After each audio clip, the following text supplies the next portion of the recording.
We wanted to go ahead and get the meeting started. Is anyone on? Everyone's on the phones, right? Is anyone on the phone? Okay. Um, I would like to go ahead and reintroduce myself. My name is Dion Joyce with HSCRC, and we would like to go around the table and have everyone introduce themselves. Okay. I'll go. I'm probably a new face. I'm Erin Sherman. I am the project manager here at the HSCRC. Mike Robbins with the Maryland Hospital Association. Ed Baranik, Johns Hopkins. Kim Repack, Western Maryland Health System. Paul Parker, Maryland Healthcare Commission. I'm Dan Shattuck, sitting in for Barbara Brocado. Kristen Puleo, Adventist Healthcare. Ann Mack, University of Maryland School of Nursing. Jim McGee, Transit Employees Health and Welfare Fund. John Hamper, Care First. And I'm Stu Gutterman, Academy Health. Shuda Garovich, HSCRC. Donna Kinzer, HSCRC. Jerry Schmidt, HSCRC. Ellen Englert, HSCRC. Kate Graham, HSCRC. As a reminder, when everyone is speaking, we'd like for everyone to make sure you push when you're using your microphone so we can all hear everyone. As to start off, we'll start with the GME pilot program in rural and medical underserved areas. After that, we'll go to the GBR contract amendment. We'll also discuss market shift updates along with the TCOC dashboards, okay, total cost of care dashboard. And I think we also just kind of slipped in a short presentation somewhere in that on kind of talking about the progression strategy in terms of the all-payer model. And I may actually do that second after the GMA discussion, and I may step out.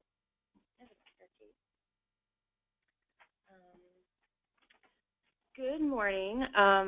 We're going to share a policy that we've been developing to increase the number of primary care providers in rural areas through a pilot program to support GME through partial rate reviews. And a couple of us worked on this, so we're going to share the presentation. So I hope that's okay. Some of this you guys already know, but as a review, all payers contribute to GME through hospital rates, and it's part of the hospital's total rate structure. And the Innovations in Graduate Medical Education work group that convened last year proposed using partial rate reviews for hospitals seeking to change or establish new residency programs. So partial rate reviews would look only at GME funding and not the full rate structure of the hospital. So the program here aims to target rural areas with low health measures. The Office of Primary Care Access recently released their 2016 Primary Care Needs Assessment, and one of the useful charts they offer are quartile rankings by jurisdiction based on PQI and SHIP indicators. And on the chart you'll see on the slide, 50% of rural counties fell in the bottom two quartiles for PQI and SHIP measures.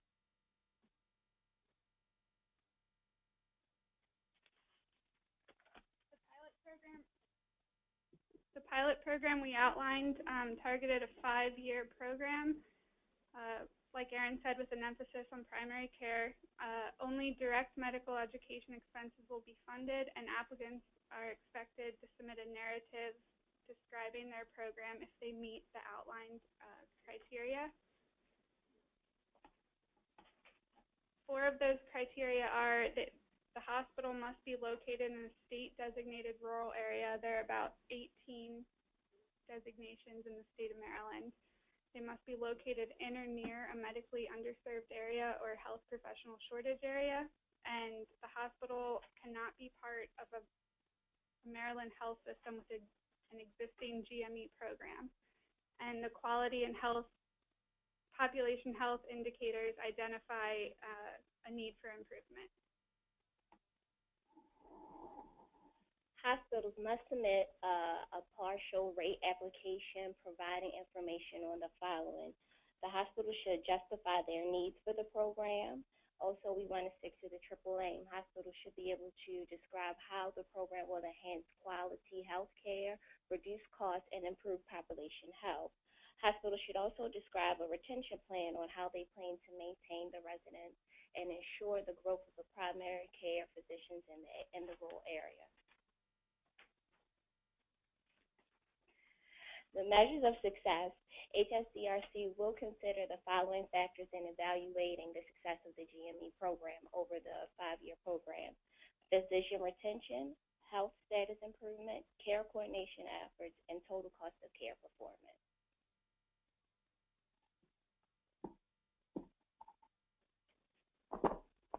So I think you all sent out the white paper that Right. Along with this, and I guess the team here presented some of the concepts that we're thinking about, and we wanted to open it up for discussion and comment. This is Mike Robbins. Actually, a couple of just quick comments. One, having been involved with the study group, the Innovations in Graduate Medical Education group that met and provided its report and recommendations to CMMI a year and a half ago. Or maybe it was back in January. I'm missing my dates. One of the questions I know or concerns that CMMI or CMS had when they asked the state to do this study was they wanted to make sure that any recommendations did not result in Medicare paying more for graduate medical education than they already are, if I recall sort of the requirements of that study. So part of the challenge, I think, and this goes to the total cost of care performance, is trying to understand how implementing such a recommended program will not contribute to a growth in the total cost of care for Medicare. And while you're only talking about funding the direct medical education cost, there's certainly an indirect medical education cost that it would seem to me we'd have to tease out if we were going to try to demonstrate that implementing this program, a separate standalone program or new program, was not contributing to the growth in the total cost of care. So that's general comments. I just think it's just going to be a challenge, particularly on the indirect graduate medical education piece. And I realize you're not funding that, but those costs will be there. And it's going to have some impact on utilization somewhere in the system that we're going to have to take account of. So I just wanted to just raise that just generally. I do want to make a comment on the indirect medical education cost, but I think that your comment about how do we make sure it doesn't actually increase the total cost of care is an important one.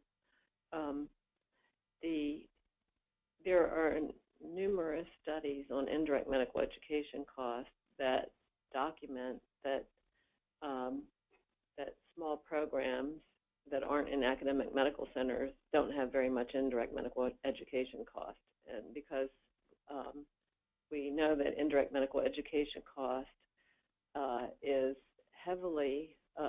partially measuring the severity of unmeasured severity of patients in academic medical centers and other things that happen in academic medical centers. And so, when you start looking in the details of the studies, it doesn't support indirect medical education cost of the magnitude for a small program, and particularly for a primary care program. So I just want to make that point. It's not the same.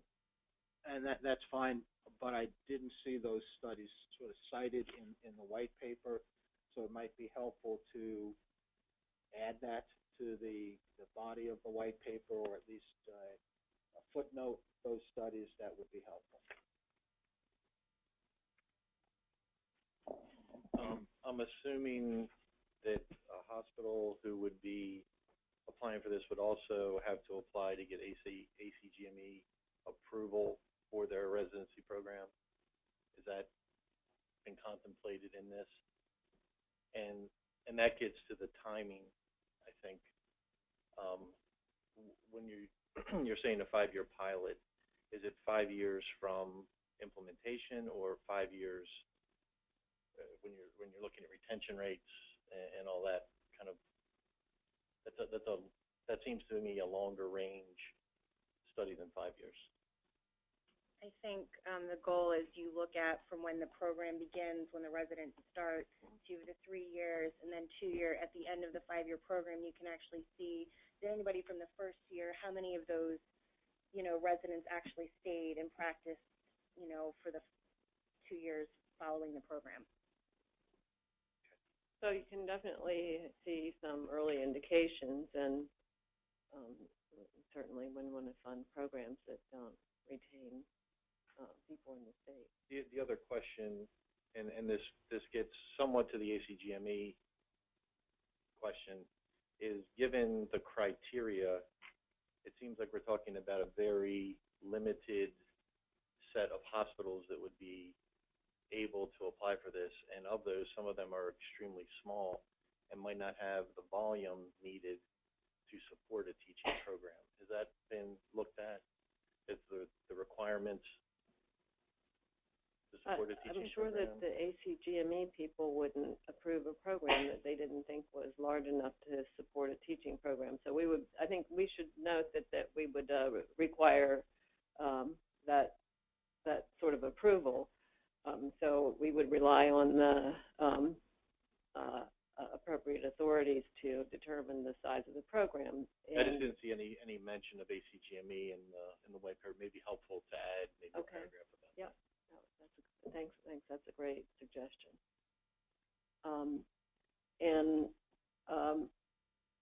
Our state has extremely high medical education costs. It's among the highest in the country. So I think you read correctly that we're not looking to gallop away adding medical education programs within the state without reallocating resources, Mike. So, I think we've got huge amounts of cost relative to many states already, and so we aren't looking to have massive levels of increases in GME. This is a pilot, however, to see if there are some actually initiatives around the country in rural health care to try to add primary care resources in rural health communities. And there are a number of states who have initiatives on that front that relate to GME. And so I would call this as a very small pilot capability. Many of our rural hospitals are already affiliated with one of the academic medical centers that has residents and interns. And so we would expect those academic medical centers to work out rural residency rotations and increasing the number of residents in rural areas through those programs, and hopefully increasing the number of primary care residencies in the future. So I think that would be the primary thought process that we would hope would really drive more resources into rural areas for those hospitals. And this is, I would say, a thought as a small pilot. I have a question. You kind of lost me on the premise. When you have 50% of the rural counties being in the bottom 50%, what's out of sync here? It didn't quite register with me.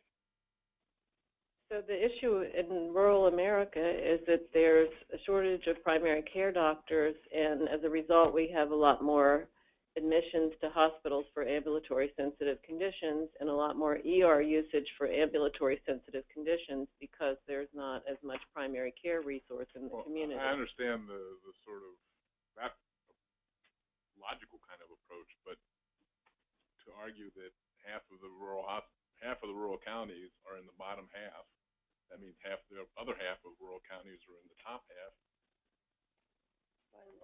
they must be doing something right. I'm just missing something in that analysis. I don't see how that's relevant. I mean, that's a normal distribution as I look at it.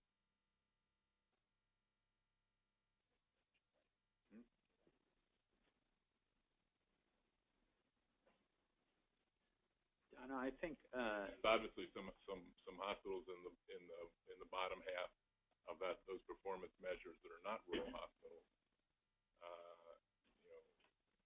Is this program, address that? I guess this is part of my question. what you're saying is you would expect Right. 50% to Right. be. So it's not an argument for doing this because Correct. you're saying basically that the distribution among rural areas is the same as the distribution among other areas. Right. So I would just eliminate that as an argument for. I mean, there are arguments for having, more primary care in rural areas, and there are shortages in rural areas. But I would point to that directly rather than this, which isn't an argument. I have a question about Sorry, but I think we were focusing on the red one, the lowest quartile, where except Baltimore City, all of them are rural. So that was kind of maybe we, Then you want to focus on it got lost, right? Like we were really focusing Yeah. on that red bottom quartile. Yeah. Then you want to bring that out. Yeah. That makes it that is compelling. And just a question for me too. If I remember from the GME, there's also a component for a GNE, graduate nursing education, in the Medicare reimbursement. The one comment I had was on the primary cares and the medicine. Do we know, relative to the medical schools, how many medical students are going into residencies in the primary care specialties versus the specialties themselves? And also to note that primary care is not just primary care physician, it's primary care provider, which could include the nurse practitioners in adult, family, pediatrics, and psychiatric care. Well, we do have a nursing education program in the state, and it has been supporting the increasing numbers of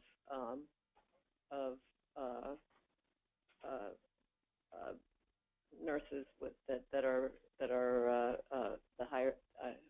I don't know. I'm trying to get the right words out, but nurses who could provide primary care. And in this state, we do actually allow nurses to provide a pretty extensive amount of primary care. I know that the hospitals in Western Maryland have used that program to, and with their AHEC and with all of the education programs that we have, to actually increase the nursing primary care providers in the state. So that's been a very important strategy, not just in the rural areas, but particularly in the rural areas, to increase primary care.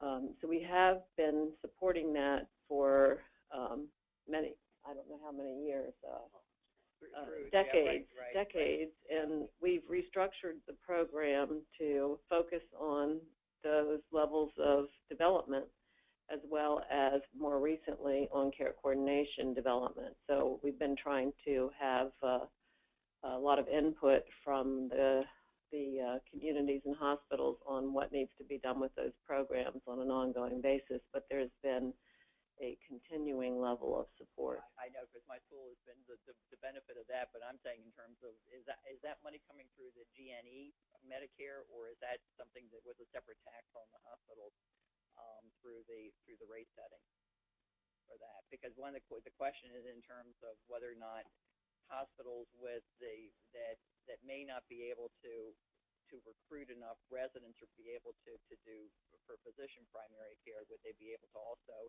do something through Medicare for the graduate nursing education primary care? Well, this is not a Medicare program. This is an all-payer program that we're talking about. So in Maryland, the Medicare GME program doesn't stand on its own. It comes through the HSCRC. And so the GNE program would also come through the HSCRC in the hospital rate setting. It's not a separate funding stream.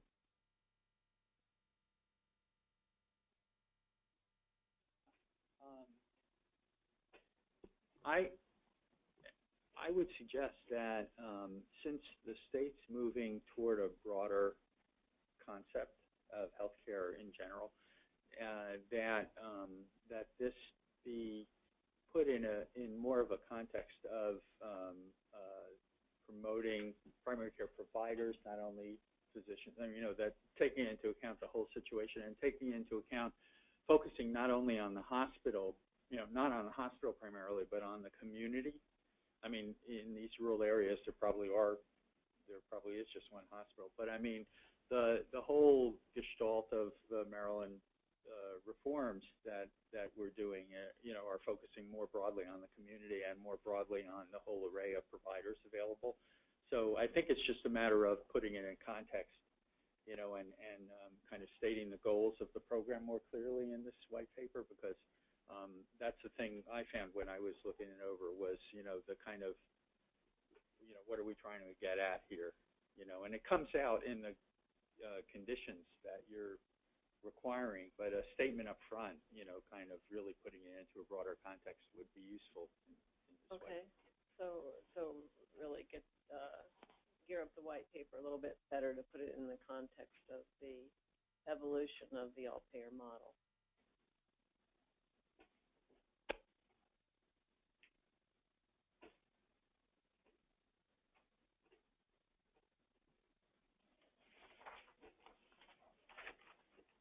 And also, and to not only recognize about the physician component but also about the other health professionals that are already part of the development program, and just of our population health office has recently consolidated the Office of Primary Care in with the Population Health Office, just for the purpose of focusing on this issue along with population health. So maybe we need to try to get a little bit more of that context driven into the document. And actually, now that I think of it, there was I was on a committee that what was then the Institute of Medicine was using to focus on payment adjustments in Medicare, but the committee actually took a step back and kind of focused on the supply of primary care in rural areas, because that was one of the things that came up in the discussion. And there are, I think, a lot of good references in that report. I can give you the reference to the IOM report, but that would be good to kind of cite as just like, this is what we're trying to do here. So it kind of makes the argument stronger for doing these things, and also helps of focusing it in rural areas where there's a more acute shortage. Yeah. And there's more acute, even though we didn't make the point as well as we should, but more. And that you may have to think about addressing that shortage in a different way than you do in urban areas. Mm-hmm.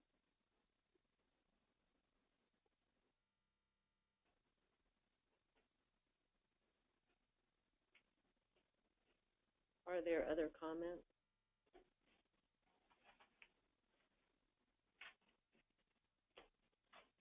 And obviously, so we'll make some recommended changes, and ultimately we'll be getting a paper in front of the commission for discussion.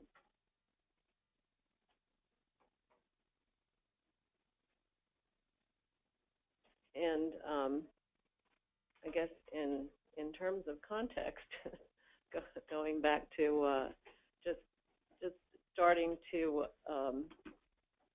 really just starting to discuss progression strategy. We've been meeting with various hospital representatives, nursing home representatives, physician representatives, and also we've been meeting with consumer representatives, and we've also been meeting with an advisory council to discuss the strategy for moving the all-payer model forward. And we have a plan that's due December 31.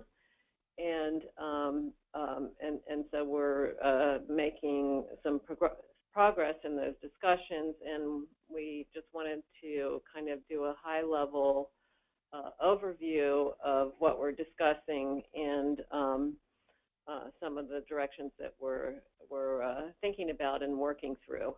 Some of them are more developed than others, and in the next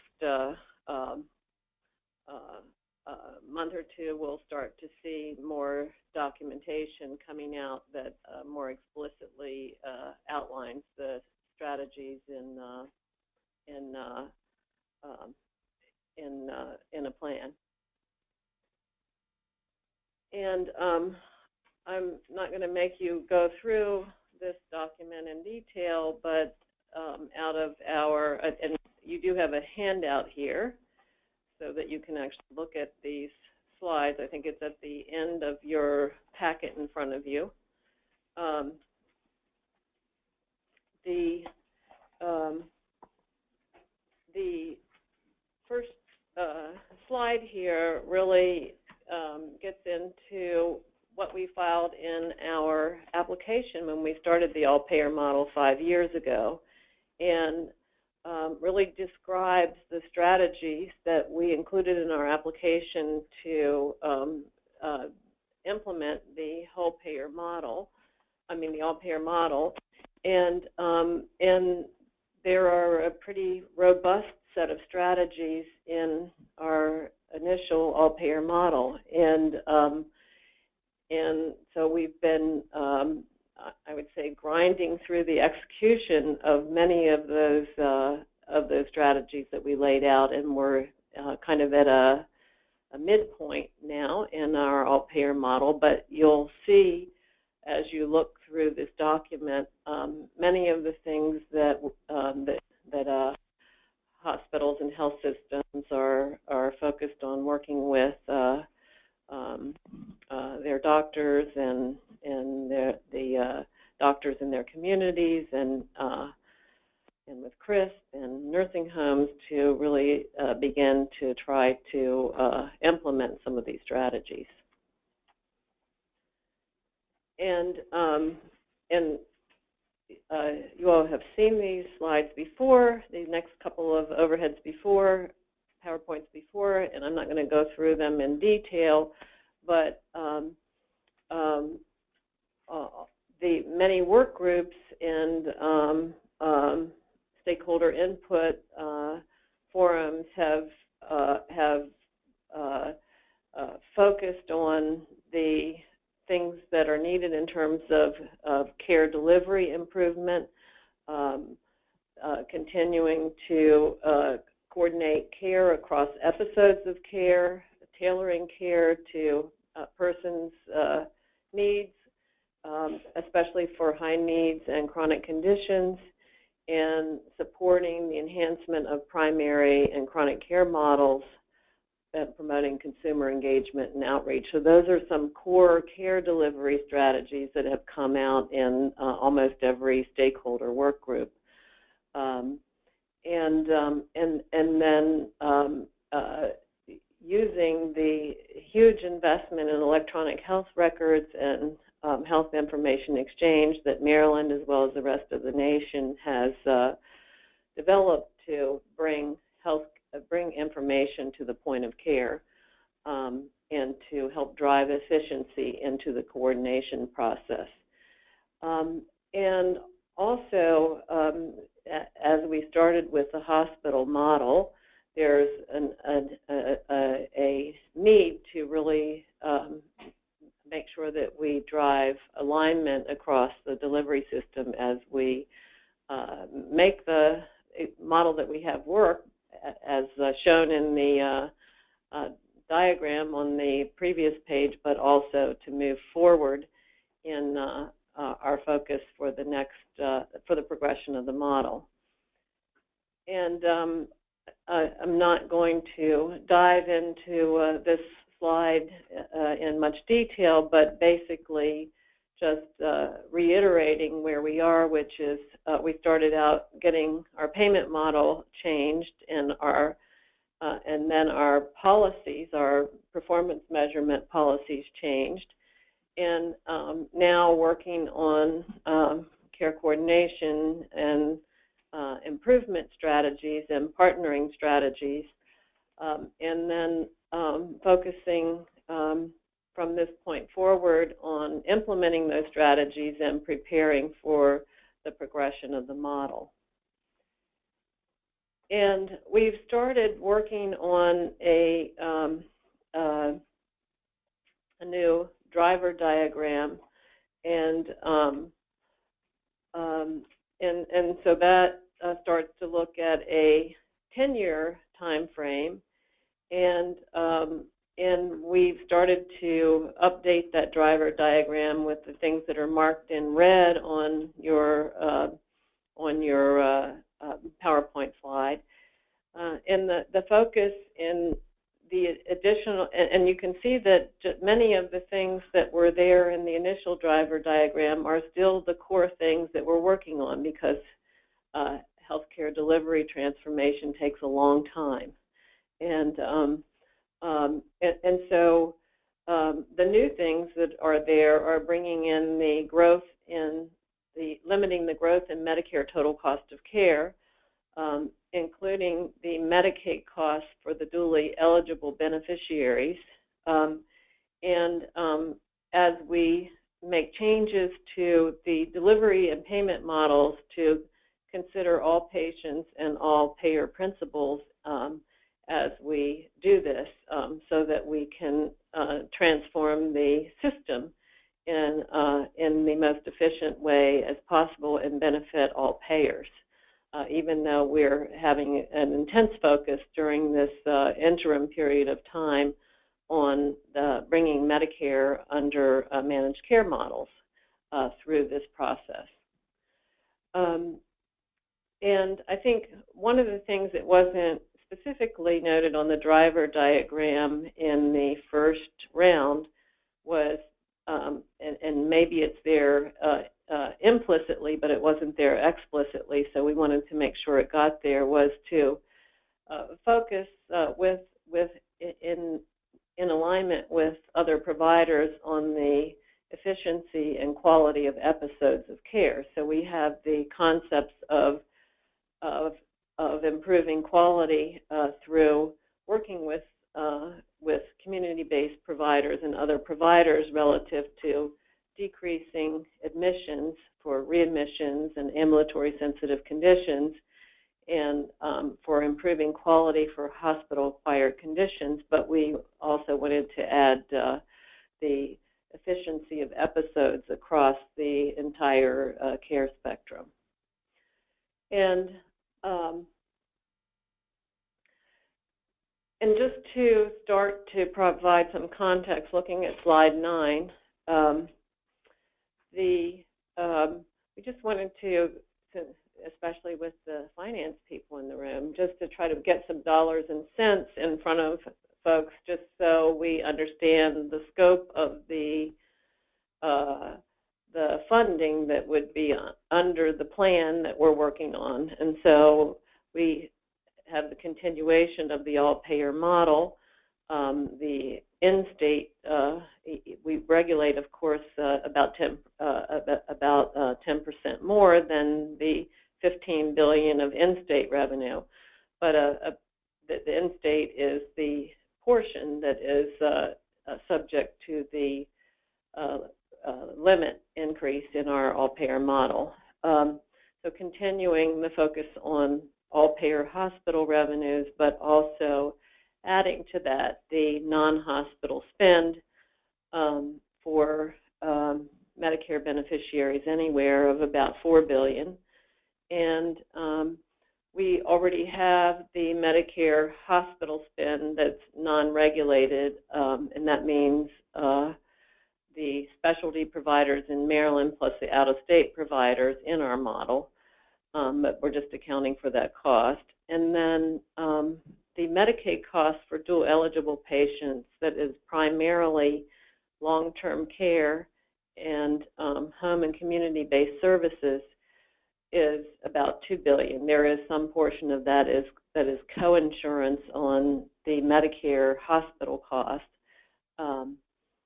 but the bulk of that is long-term care and home and community-based services. And so when we started out on this new journey, we hoped that maybe the federal government would find the silver bullet on how to take on total cost of care. But the silver bullet isn't there yet in terms of what happens beyond hospitals. So as we focus on how to take on on total cost of care and outcomes, we think that we're going to end up testing several concepts. We have about 200,000 beneficiaries now in ACOs, and we want to continue to build on the ACOs that we have, and there are probably a few more coming down the road. But we have about 850,000 Medicare fee-for-service beneficiaries in the state, so we need to figure out how we're going to focus on total cost of care for all of the beneficiaries. So the things that we're discussing with stakeholders are the potential for testing a medical home model as one of the models that might take on total cost of care. The dual eligible model is being discussed in a work group that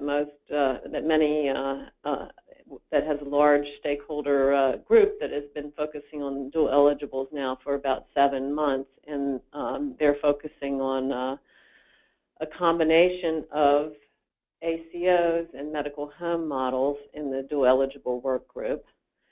And the other thing that we've been focused on is a geographic model. We have hospitals that have global budgets that have 55% of the Medicare cost already on that they've already taken responsibility for 55% of the Medicare cost. And as we look at the data that goes along with the hospital, about 11% is post-acute, so it attaches onto the back of a hospitalization. And the doctor fees for hospital services that attach to a hospitalization get us close to another 10% of the cost. So now really about 75% of the cost is focused around hospital care. And so what we're working on is a concept that could really focus on the cost around hospital care along with a focus on primary care to bring in the community-based providers. And so we'll talk about that a little bit more. And in every single one of these models, a stronger primary care and focus on complex and chronic care is a core element of success for each and every model. So that is an area that we're really focused on. The state will be focused on. And in terms of starting to ease into this or gallop into this, however you look at it, we are working diligently to get total cost of care data and to the hospital participants and other providers in the state, and data to support care coordination and chronic care improvement initiatives, and for your focus on beginning to look at the how you perform episodes within your hospitals and among your hospitals. And we are addressing getting that process going through the amendment that we're working on and have been talking about. Then the focus to drive the process forward is to really learn to utilize the data and make delivery system changes that are focused on the most important opportunities for care improvement and cost controls. And on that list, again, a medical home or primary care approach that cuts across payers and models, so not just something as an independent medical home, but something that would be part of an ACO or a duals model or a geographic model. Again, some common things of focusing on patients with high needs and episode cost and outcomes. And I have a few other slides in here. I'm going to move through them quickly, but I think on strategic considerations, we're focusing on allowing all systems components and consumers to participate in care delivery and transformation initiatives. And MACRA is certainly on everybody's minds with the financial incentives under MIPS and advanced APM, and we are working to focus on ways to tie physicians to the all-payer model and possibly get advanced APM qualification for our physicians. Of course, we want them working side by side and arm with the rest of the delivery system to drive the model forward, and so that is one way to do it. And there is a reference to a progression strategy blueprint document here, and that is housed in the advisory council portion of our website. If someone would like to read that, or if you'd like to read that and you're not finding it, please send us an email, or Kate an email, and we'll get it for you. But it's still very much a working document and draft. And in terms of where we're headed going forward, we've talked at the last meeting about, and some other meetings about, the care redesign amendment, which is focused on, as I said earlier, on driving forward strategies for complex and chronic care programs with community partners and hospital care improvement programs with with practitioners at the hospitals, and also to be able to share resources with long-term and post-acute models, post-acute care providers. Right now, we have shared the ability, starting in 2018, for some shared savings, for some savings to be shared with physicians and other practitioners relative to the complex and chronic care program and hospital care improvement program. The post-acute and long-term care program does not have a shared savings model developed for it at this time. But basically, the care redesign amendment will be hopefully ready to go by January 1 with data and the ability to begin to implement care redesign with additional care redesign activities with hospital and community-based partners. And going into the blueprint of what's in the blueprint to try to drive forward the focus on total cost of care. So the there are payment and delivery approaches that are included in the draft blueprint that we're starting to discuss and or continuing to discuss, and they're focused on, there is a significant focus on complex and chronic care, and of course we see that first as part of the amendment, that we've got the focus on complex and chronic care with the amendment. Then we are also focused on a comprehensive primary care strategy, which the amendment focused on the chronic care management fee as part of driving chronic care management.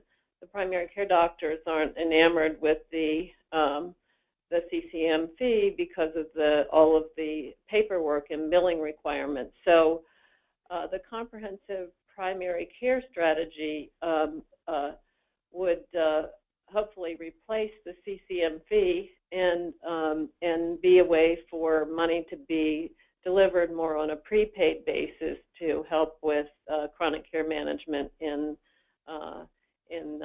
lieu of a CCM fee. Also, as part of the primary care and complex care strategy, we all know that behavioral health contributes to a lot of avoidable hospitalizations and better behavioral health integration, as well as more community-based resources for behavioral health, will be a continuing and important part of executing a primary and complex care strategy. And it's likely that we'll want the behavioral health providers to be part of the comprehensive primary care payment model that moves forward. And also, there will need to be a focus on how to bring enhanced primary care and on a team-based level to the long-term care setting to get patients care earlier in the long-term care setting so that they're not ending up at the hospital emergency room department. So that's another big part of the primary and complex care strategy. The episodes, the amendment includes a hospital care improvement program that the Hospital Association spent quite a bit of time working on and developing. And I think that post-acute will ultimately be an important part of that episode development, evolving the program that the Hospital Association worked on and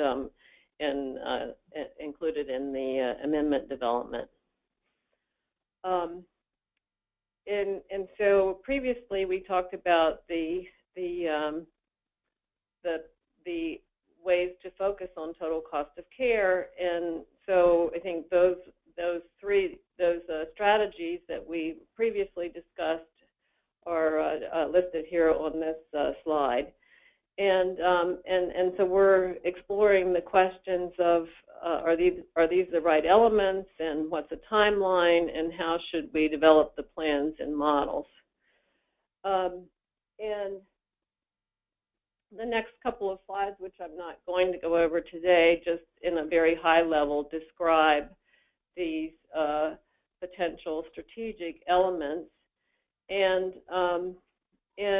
then in terms of a potential timeline, just to start to begin to think about the timeline, we're thinking about the care redesign amendment hopefully will be approved this year and implemented on January 1.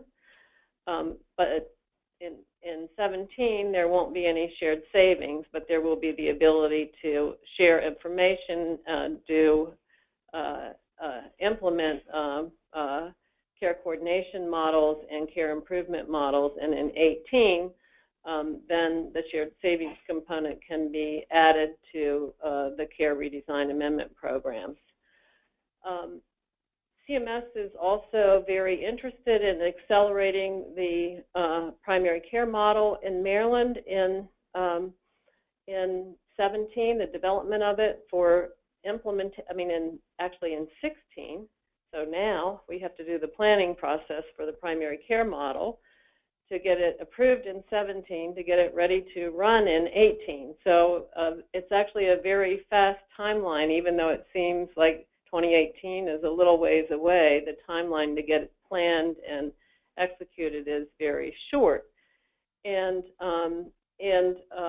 Maryland did not get a CPC plus arrangement or approved. However, CMS is extremely interested in having a comprehensive strategy with the state around primary care.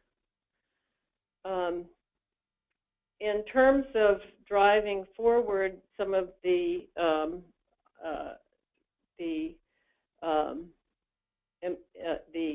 bringing the doctors together with the hospitals, and also in increasing the focus on total cost of care, the state is interested in looking at the geographic model and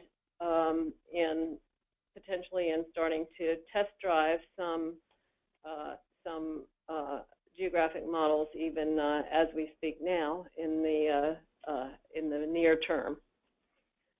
And then as we get into 2019, we would expect that geographic models, ACOs, and patient-centered medical home models and the dual eligible model would begin to take on more responsibility, and that responsibility would increase over time. We're still working on timelines, so we haven't really finished incorporating each of the components into a timeline yet. And I just want to quickly talk a little bit about geographic population model concept. I already talked about it a little bit, but just briefly, and it is a very much of a concept now. So the things that are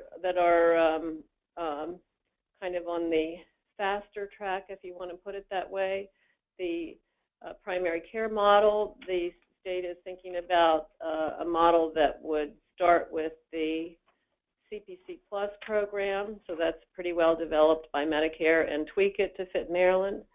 And in terms of the geographic population model, it rests on top of the global budget, so it is part of it is extremely well developed, and the bringing in non-hospital costs into a model will take some effort, and I think we are beginning to focus on organizing that effort. And so the geographic population model is an area where we would combine non-hospital costs with global budgets to create focus on Medicare total cost of care for a geography. And we would be focusing on creating responsibilities for patients in an actionable geographic area. And it might be appropriate for some areas and not other areas, but in general, it would create the opportunity to have larger patient pools, and by having larger patient pools, we tend to have reduced the impact of risk selection issues and of outlier impact on the cost pools. Part of the attraction of a geographic model is that we don't have to rethink risk distribution because we already have a lot of risk distributed, if you want to put it that way, through global budgets. and if we add in the costs that go around the global budget to the global budget, now we've already got 75% of cost under focus. And quite honestly, if you actually look at what ACOs do, most of the savings that they have are within those 75%. They're in the hospital cost and post-acute cost. That's where most of the savings come. If we combine that with a primary care model that is focusing on the community-based care side, then it is a fairly significant focus on total cost of care. So that is a significant part of the strategy that we're really focused on in terms of moving forward how we're going to tackle total cost of care. And I wasn't going to go through more slides today, but I did just want to open it up to questions or comments.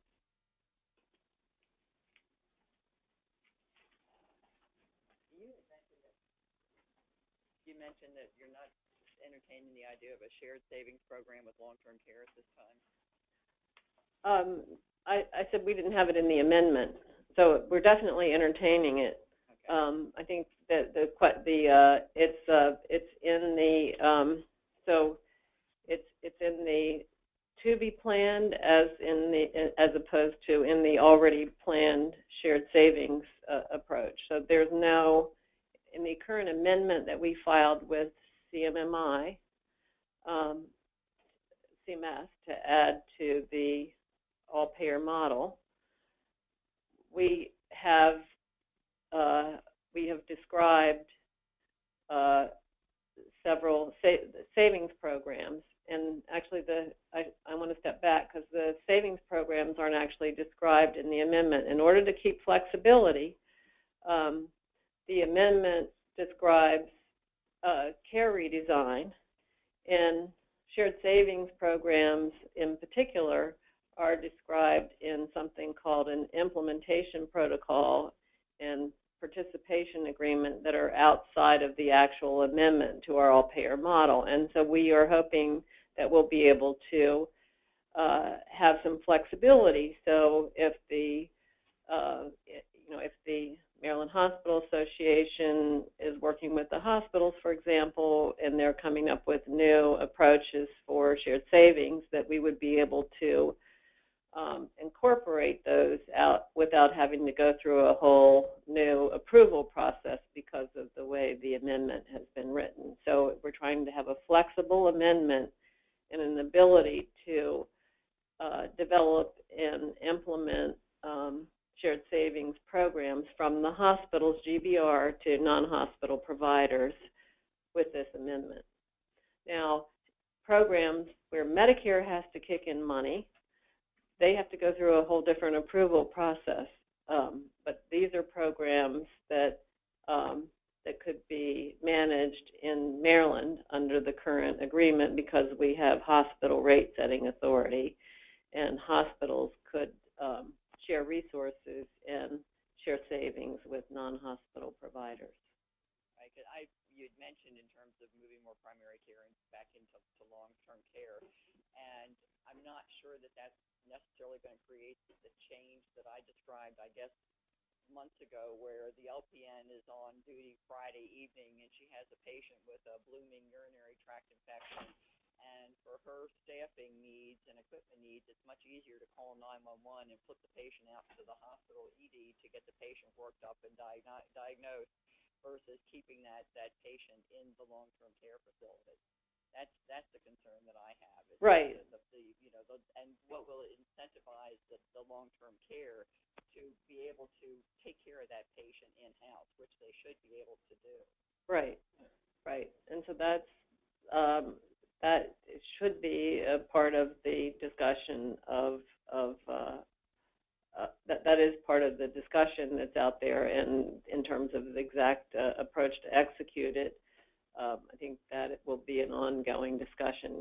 It's ultimately, it's a team-based approach. approach potentially with primary care resources or SNFists who, if they are in a new CPC Plus model where they get care coordination money, and that says they need to come in, and they need to come into the long-term care facility when someone gets sick, and there's a lot of care coordination money being put in play to make some of that happen.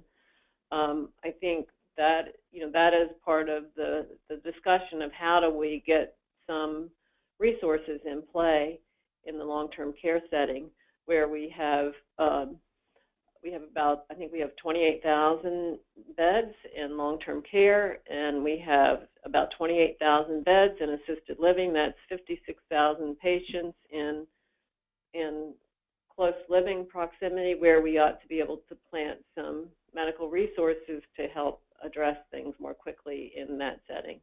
It's not just medical resources. No, it's not. It's the nursing care resources Yes. of it, to be able to manage that IV, get the drugs in, to be able to deal with that patient intensely while not neglecting the other patients there. It's the nursing care resources that often get the patient flipped out to the ED. Yeah, so how do we get the resources there? That's the In a team-based medical home thought process to get the resources there. And there are some payment models that CMS has been testing to add extra money for medical care onto the nursing homes to actually deal with that. So I think the issue is, what do we want to test? What do we want to try to execute on that front? And we haven't gotten to a level of discussion yet to say what that is. But we know there's problems, but we haven't gotten to the solution. But we would be glad to hear your solutions. Maybe you can provide us some of those. I would just say to involve the owners of the long-term care in the discussion. Absolutely, they are involved. So Yeah, and I know the commission already has had presentations from 3 grant awardees where telemedicine initiatives between the hospitals and the skilled nursing facilities have facilitated a reduction in the readmissions or admissions or transfers to the emergency rooms by virtue of providing that telemedicine technology in the skilled nursing facility, and someone back at the hospital able to answer those calls at midnight from the nurse or other practitioners.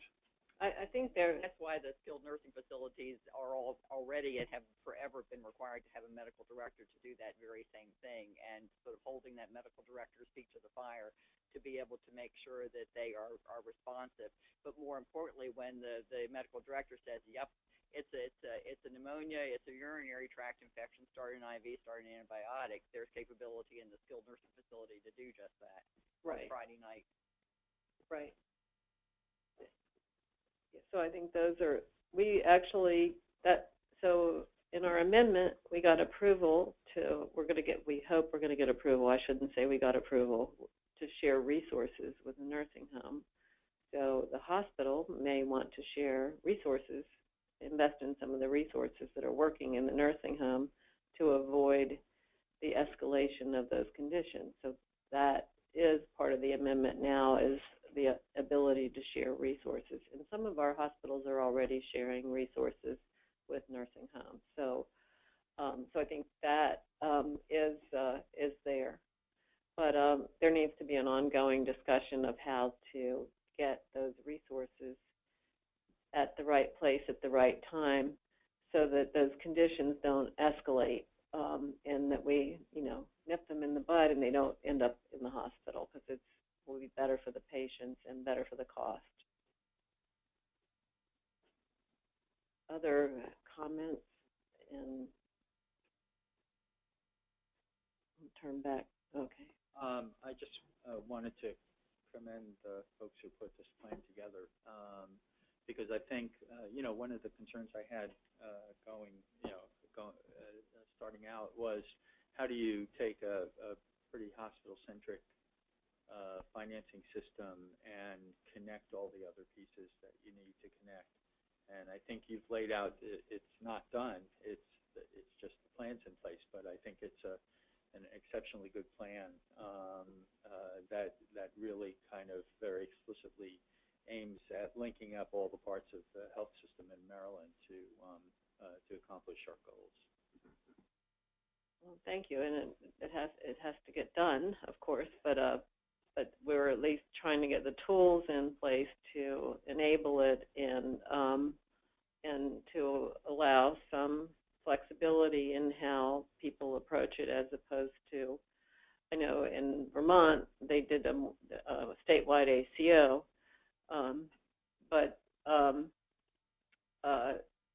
and in a way, when we talk to the people in the Vermont, it's actually a geographic model because they don't have overlapping provider networks in the state. So it's kind of really ultimately a kind of a geographic model in Vermont.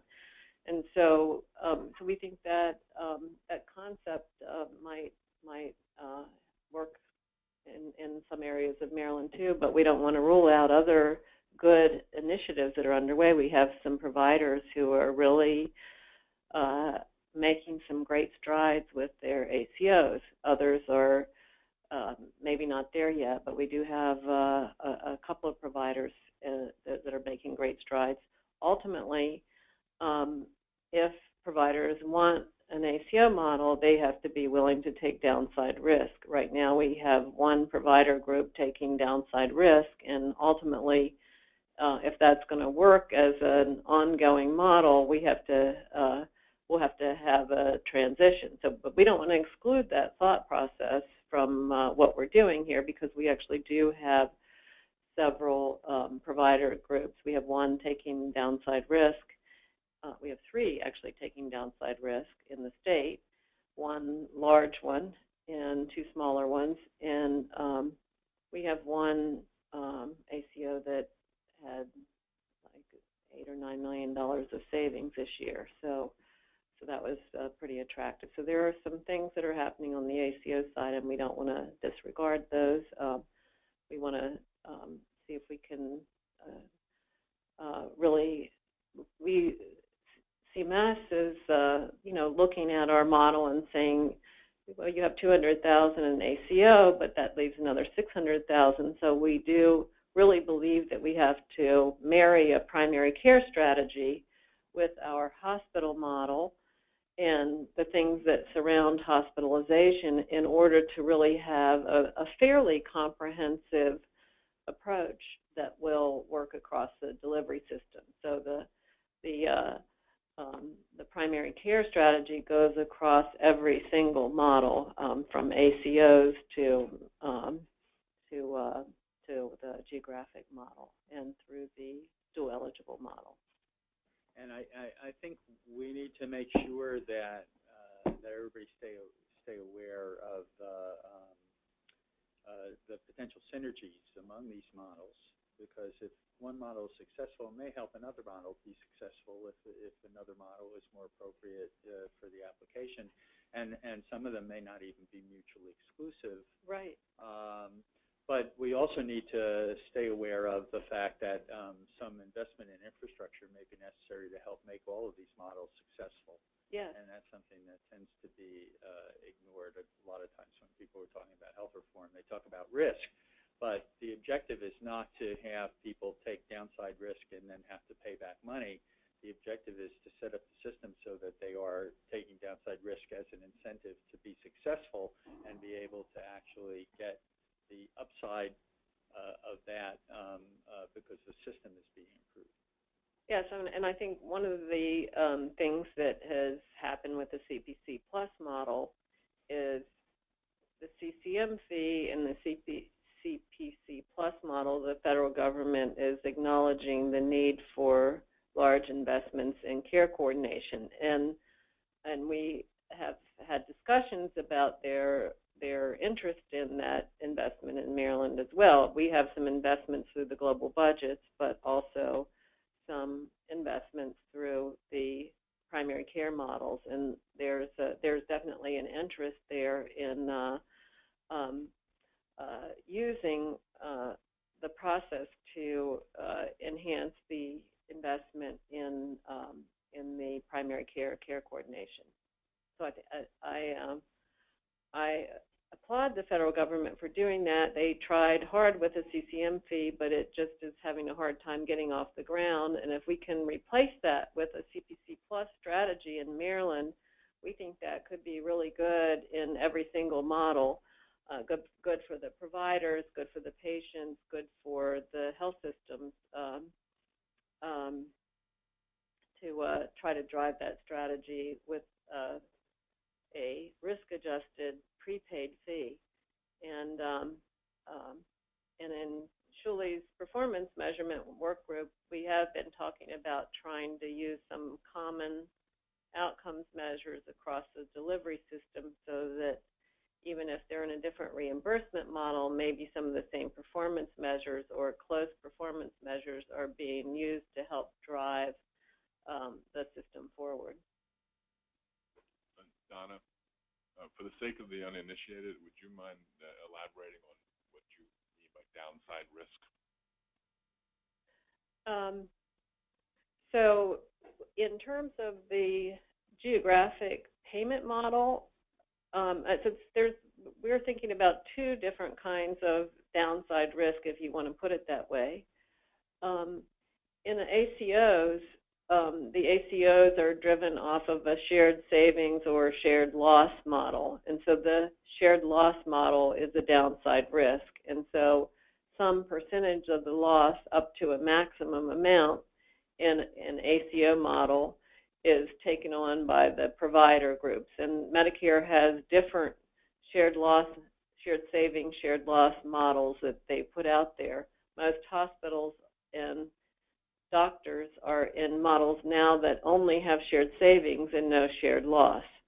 However, the federal government has two sets of models that actually have shared loss, and one's an advanced ACO, and the other is a Track 3 or Track 2 ACO has some downside shared loss if there's a loss for the year.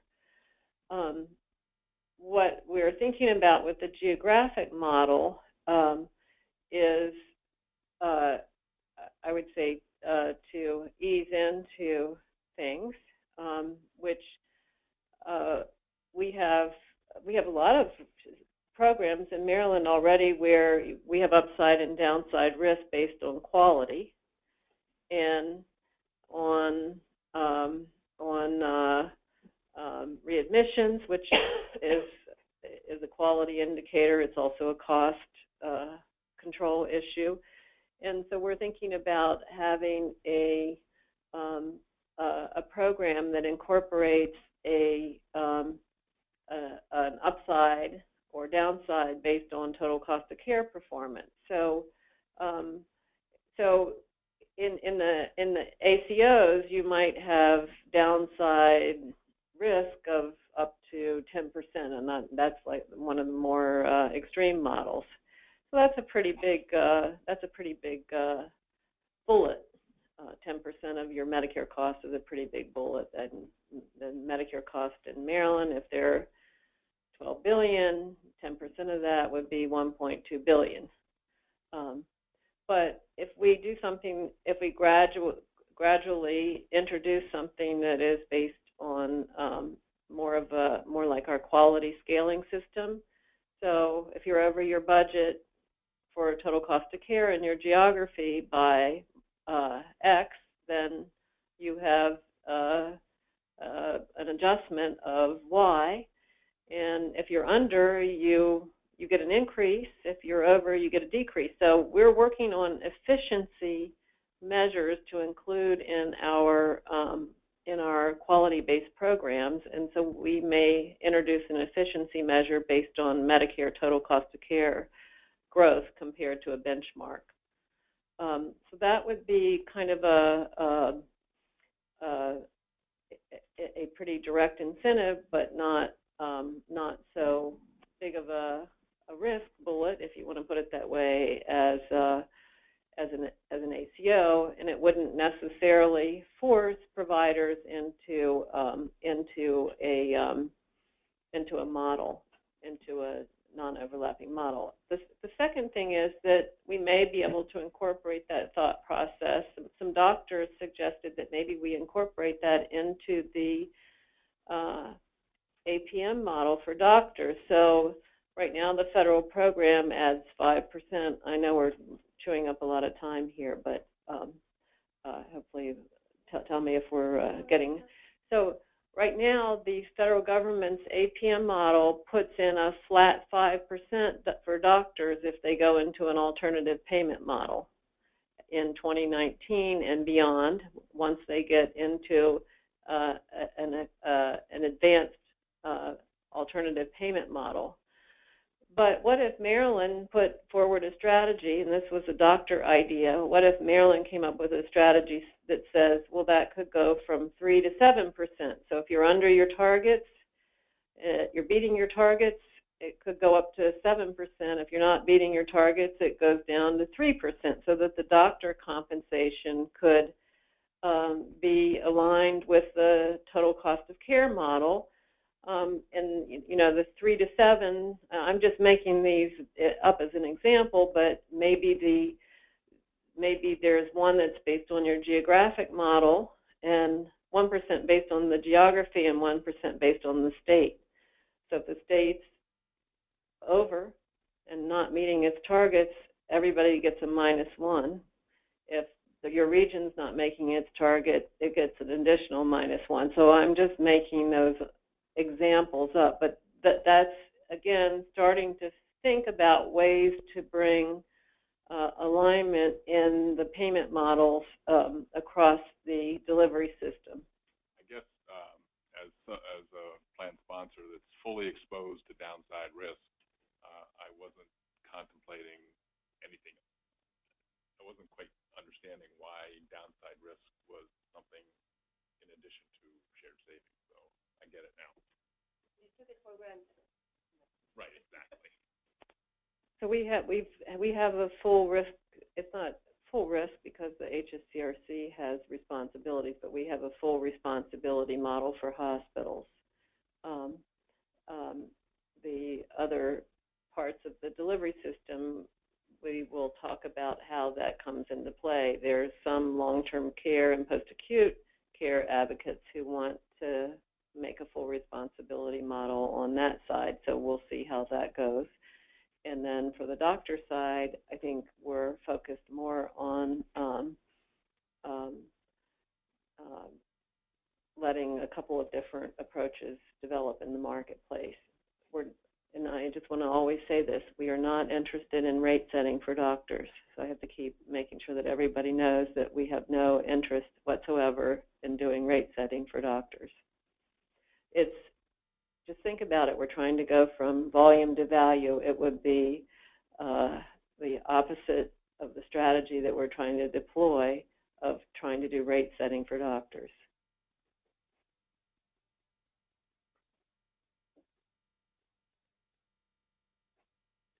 So, other questions or comments, recognizing that that's a pretty high level brush over a deep topic.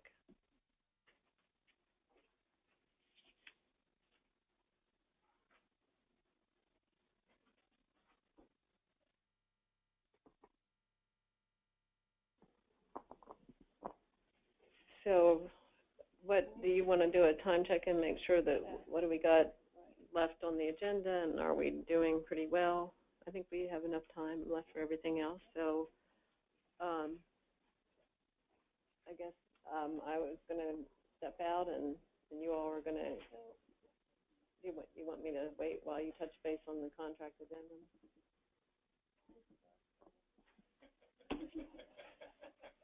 Oh, okay. Actually, there's one other document that the update on. I've got to find it. To orient, so we were going to talk about the dashboards, and there's an update on the total cost trend. So it's kind of a general discussion about, this was supposed to be an introduction to the total cost discussion in terms of what we discussed in the last meeting, but we thought that we've been doing these discussions at the advisory council level. Some of you are participating, hearing, but we thought this could elevate everyone to a level, at minimum level of where we are regarding the progression. I think if we do the trends first, and then maybe have Chris here to talk about their plans on the data analytics and infrastructure, then we'll go back to the GBR contract addendum, and again, will be the last market shift discussion. So I think I recall that at the last meeting we went over some total cost of care graphics with this group, and kind of are looking at the monthly trend of what's happening over the last 2 years, and then into 2016. And the 2016 numbers are estimates. And as a recap, in 2014, our growth over 2013 on a month-to-month was we were almost always under the national growth rate. When we get to 2015, we had a mixed bag. We sometimes were higher and sometimes lower than the national growth rate. We ended up the year just a hair below the national growth rate on hospital cost. Of course, I always want to say on a cumulative basis, back to the base period of 13, we're well below the minimum requirements of Medicare. Then getting into 16, you can see that through May, we are below the national trend line on hospital growth. And I always want to point out our lovely January snowstorms and lack of flu that have given us a good start into the year. On total cost of care per capita in 2014 over 2013, we're always kicking it. We're ahead. We're lower than the nation, doing great. 2015 over 2014, we are not doing great. We're growing faster on total cost of care. We end up the year 0.7% above the national growth rate year over year on total cost of care, but we are still underneath the national growth rate going back to 2013. And beating our minimum savings requirements even when we consider the shift to non-hospital costs. Into 2016, January starts out the year great. Nobody can get to hospitals. Nobody can get to nursing homes. Things are good. Life is good. Then in February and March, we bounce up higher than the national cost growth rate. So as I said in the last meeting, I'm nervous and I want to share it with you. So in April and May, we actually end up under the total cost of care growth. These are projections, so these numbers could change because we use completion factors, and they could be wrong, but we'll know very shortly how we're doing. And the further along we get in time, the better we are in terms of knowing that the numbers are right. Yes. When you say projection, you mean estimates based on incomplete data, right? Correct. So it's not, these are based on actual data, and yes, they're adjusted for the patterns of reporting. Yes. So we use a completion factor to estimate the total cost for the period based on, we had a combination of actuaries and a healthcare data expert helping us. ARC is the actuarial firm that does a lot of federal work. I don't know if you know of them, Stu, but they're a very good actuarial firm, and they did our completion factors for us.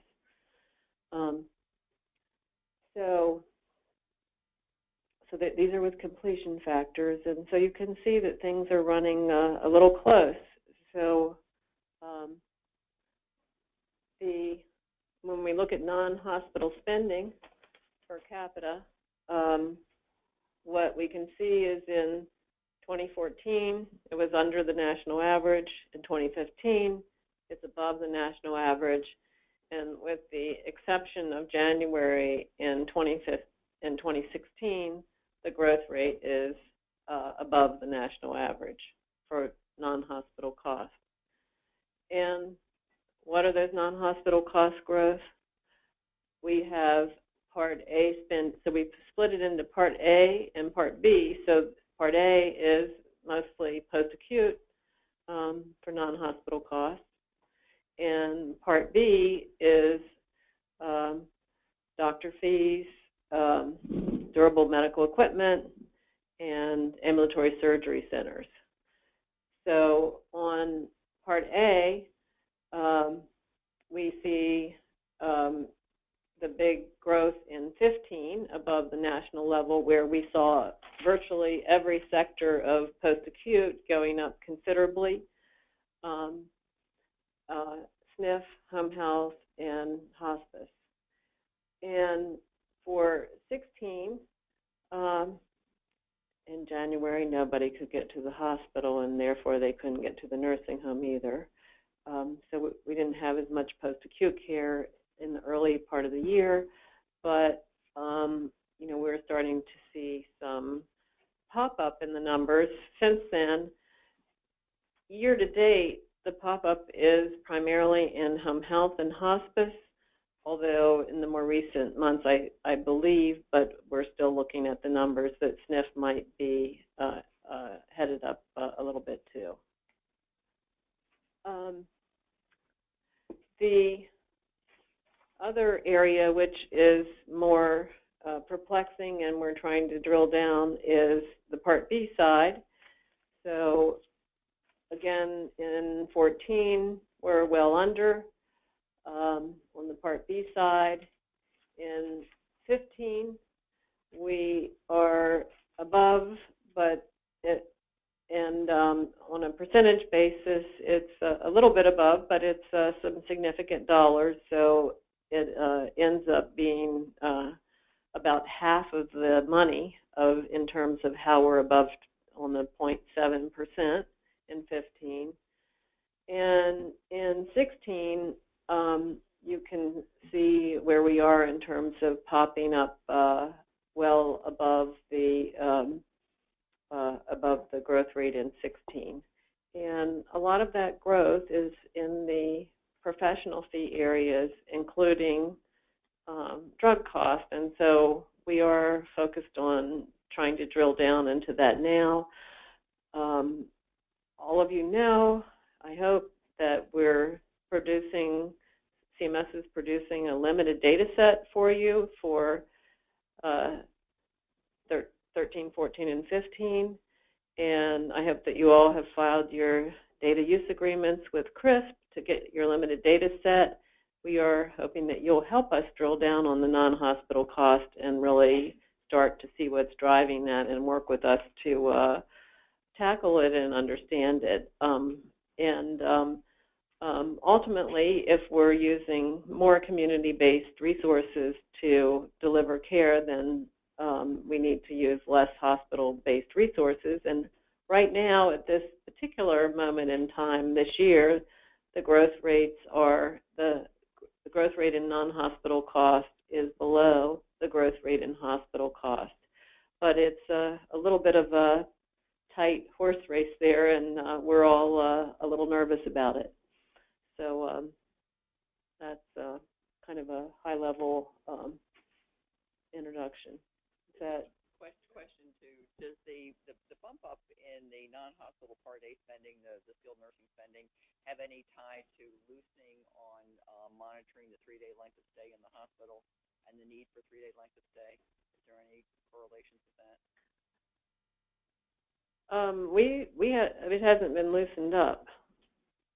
So I will tell you that the post-acute industry wants us to loosen it up, and at the point where we have a provider group taking full risk for loosening up, we're all for it, because we think there are, as we lower utilization of SNFs for some conditions, so let's say we decide that some hip replacement folks can go home instead of going into a SNF. There are patients who can't get into a SNF. I mean, kidney transplants are one-day stay now in a lot of cases. And so maybe some of these kidney transplants, or maybe some of the other patients who are in the hospital for a one-day stay still really aren't ambulatory, and they really could use a 15-day SNF stay to help them get home.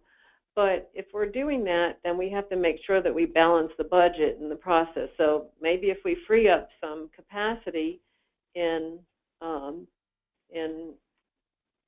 reducing the length of stay in SNFs, so the length of stay is around 25 days. Some folks think that a lot of the stays could be done in 15 days. So if you reduce the length of stay and you send some patients directly home, there may be other patients that you can slip in there who could really benefit, and it would reduce their total cost of care and their readmission rates and make them more stable. But we have to have provider groups who are ready to take the responsibility for that interaction, because if we don't, then it won't work.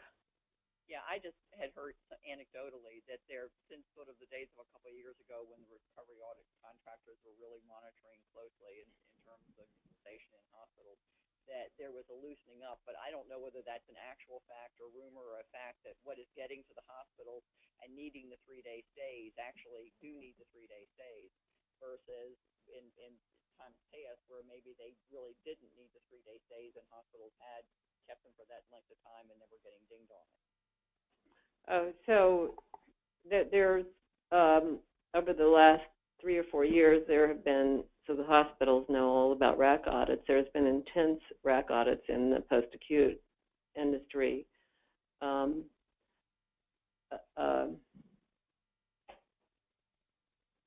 Addressing patients staying too long and whether they needed to be there in the first place. So that has been an ongoing audit in the post-acute industry. I mean, we have patients staying 100 days for rehab in some cases, and having a lot of readmissions. And so there's been a lot of attention from the RAC auditors. And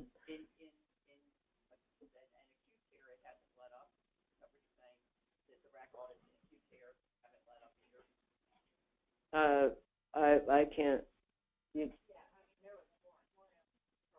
Can you guys use your mic so the people on the phone can hear? There was a moratorium on the RAC audits for some period of time in the acute setting, but they've just recently let that up. Although we haven't, I don't know about other hospitals, we haven't had any requests since they lifted the moratorium. So I don't really know. I can inquire. I wouldn't think they would. I'm just asking as an observation as to why the bump up in the non-hospital Part A. Well, I think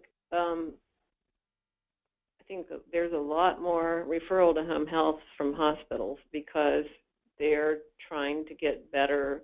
They're using home health for care coordination, and getting patients to have follow-up visit in the home from home health to make sure that their medication is reconciled and A, B, C, D, E, and so it's a strategy to improve care coordination.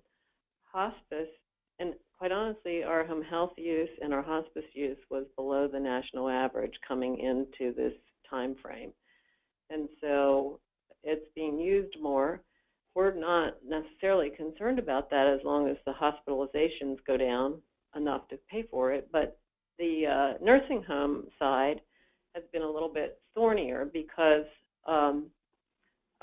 some hospitals have told me that they referred patients to the nursing homes and they didn't know. And so this is part of why you get the data then, they didn't know that the patients were staying 25 days, and they thought maybe they were going to be there for a half a dozen days to stabilize, and they ended up there 25 days. And so they saved 2 more days in the hospital, and they stayed 25 days in the nursing home. And so part of this is just kind of a learning bump from the hospitals.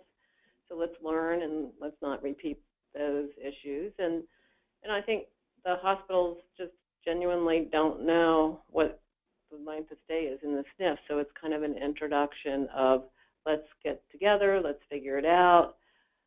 The readmission rate from nursing home is extremely variable. I heard one hospital told me that they had a 90% readmission rate from, they're starting to examine their readmission rates. They had a 90% readmission rate from one nursing home. So I think there's a lot of interplay that will come between the providers with the data. We're making the data available to the nursing homes too, through CRIS.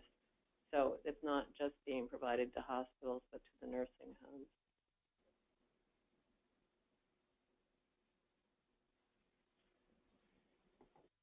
Other comments or questions? Thank you. Maybe I'd like to invite our friends from CRIS to come, and then I think this might be a good segue, and then we'll take the GBR, and if there are any questions, maybe we'll handle it.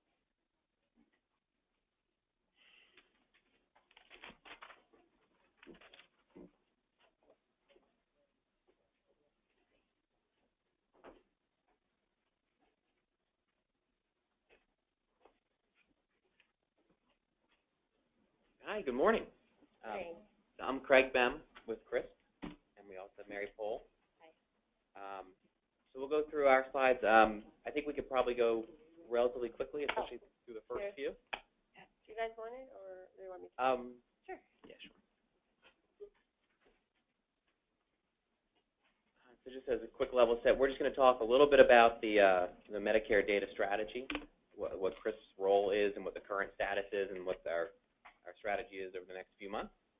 And then we're going to segue into the actual tools that are available today and being made available outside of Medicare data specifically.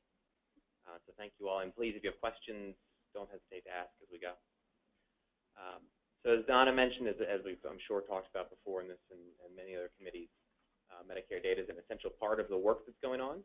And the HSCRC has been pushing very hard to get the data that all providers need to make good, rational decisions to move the needle on quality and total cost.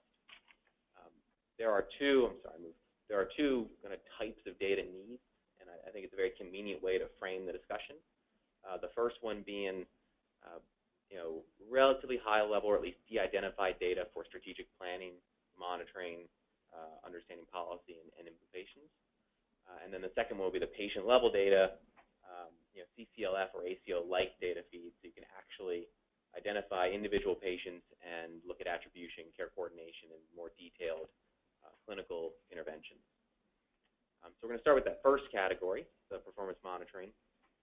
Right now, the HSCRC, MHA, and CRISP all have access to the chronic condition warehouse data.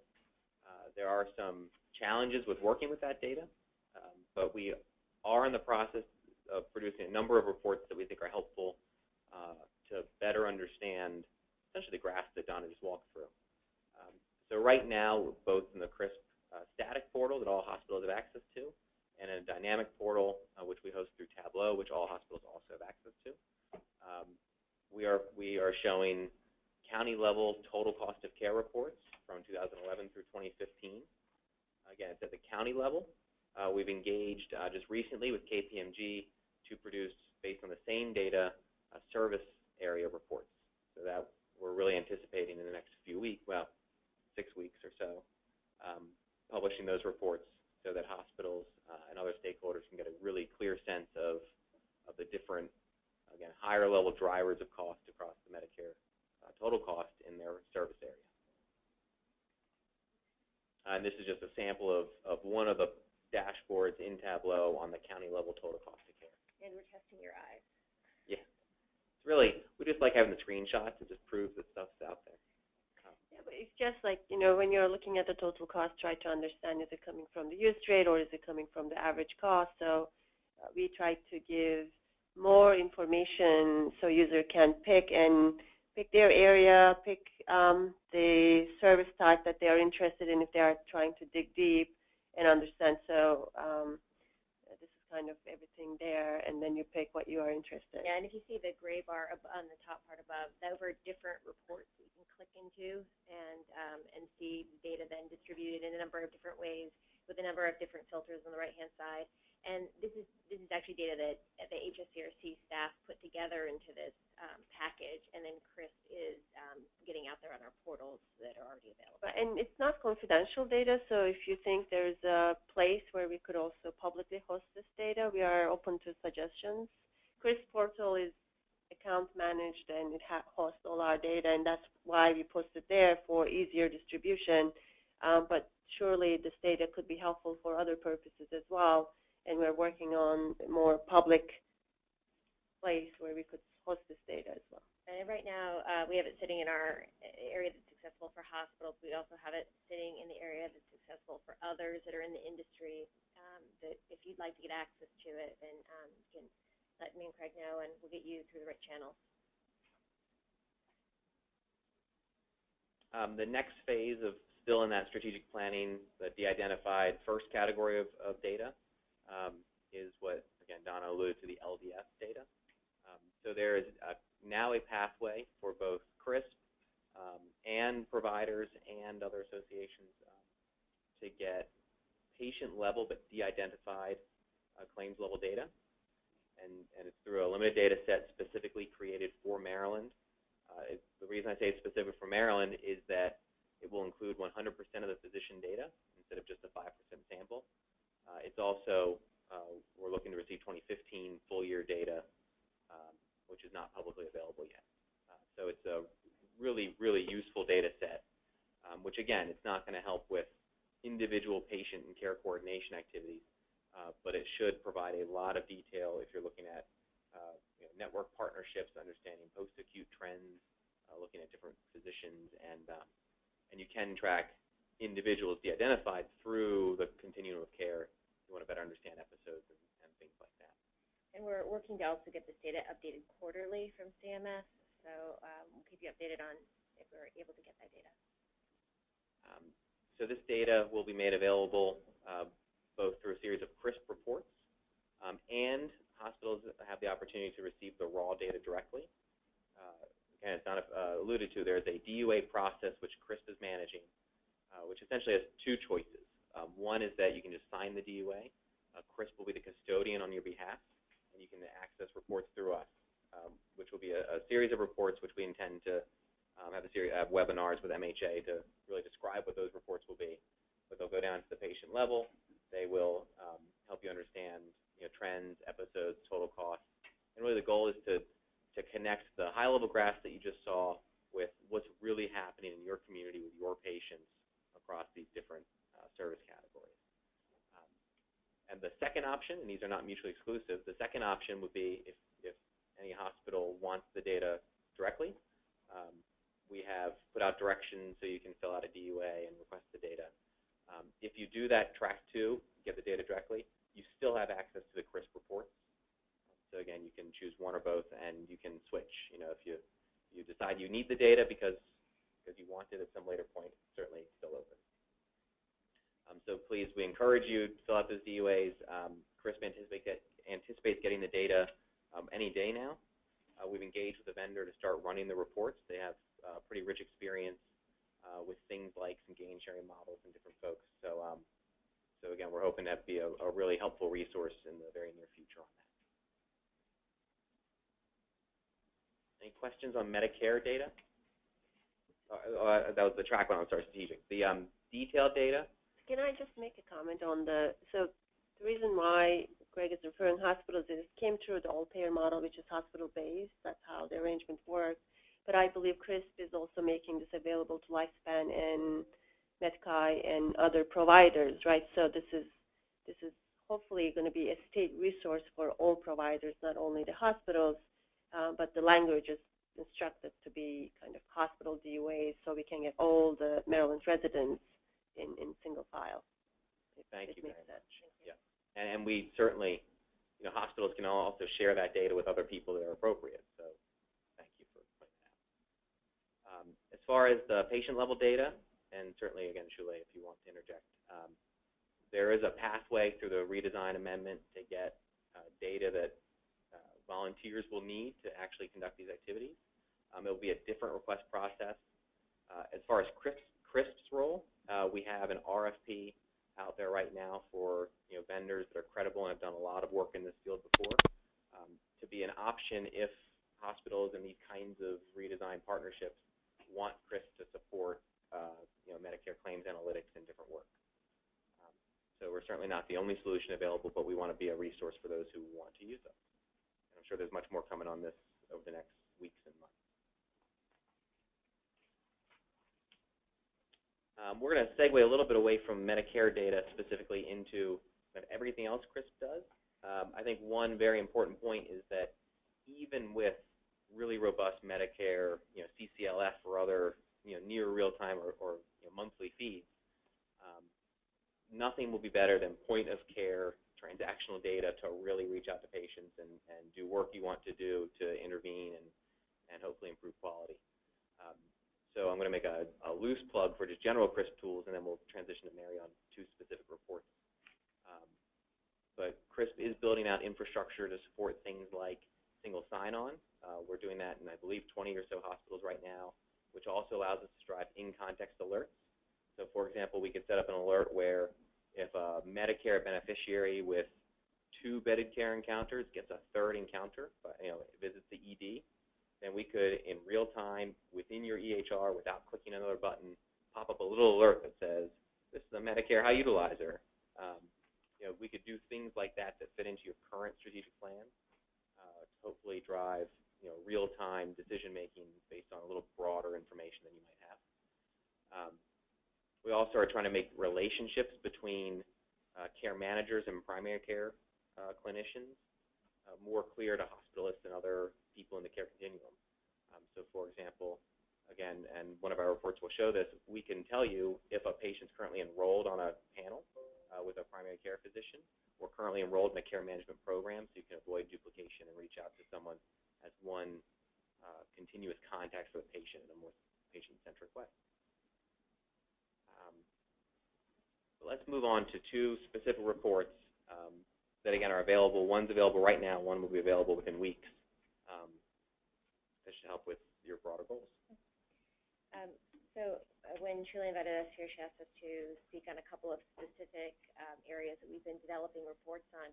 And a lot of our report development up until now, and I think we're having some conceptual changes now that the Medicare data is coming in and we're able to look at broader total cost of care. But up until now, we've been working with users, and it's been a good deal of hospital users and other users of HSCRC case mix data, and trying to say, how can we, as a shared resource in the state, give you additional information to help in your care processes. And for example, I think one of our very early components was readmissions. We work with HSCRC to add an enterprise ID number to track individuals across hospitals so we could have inter-readmission rates. So it was a use case for CRISP. Now we're working with users, and we said, okay, how can we broaden this? How can we give you what you need? Medicare high utilizers is one of the concepts that we've been working really closely with HSCRC on. And this use case came from the hospitals who said, we want to understand who our high utilizers are, who's walking in our door, that we really should be touching as a starting point. Give us a list of people we should be starting to work with in care coordination. So we worked with subject matter experts, we worked with HSCRC, and we worked with a group, we have a reporting and analytics subcommittee. It's a subcommittee to the CRISP board, and we have a number of both hospitals and other providers on that board. And we talked through, well, what is a high utilizer? What is a high utilizer to you? And came up with a good, clear, simple, standard definition for a high utilizer. And it's patients use significant bedded care services.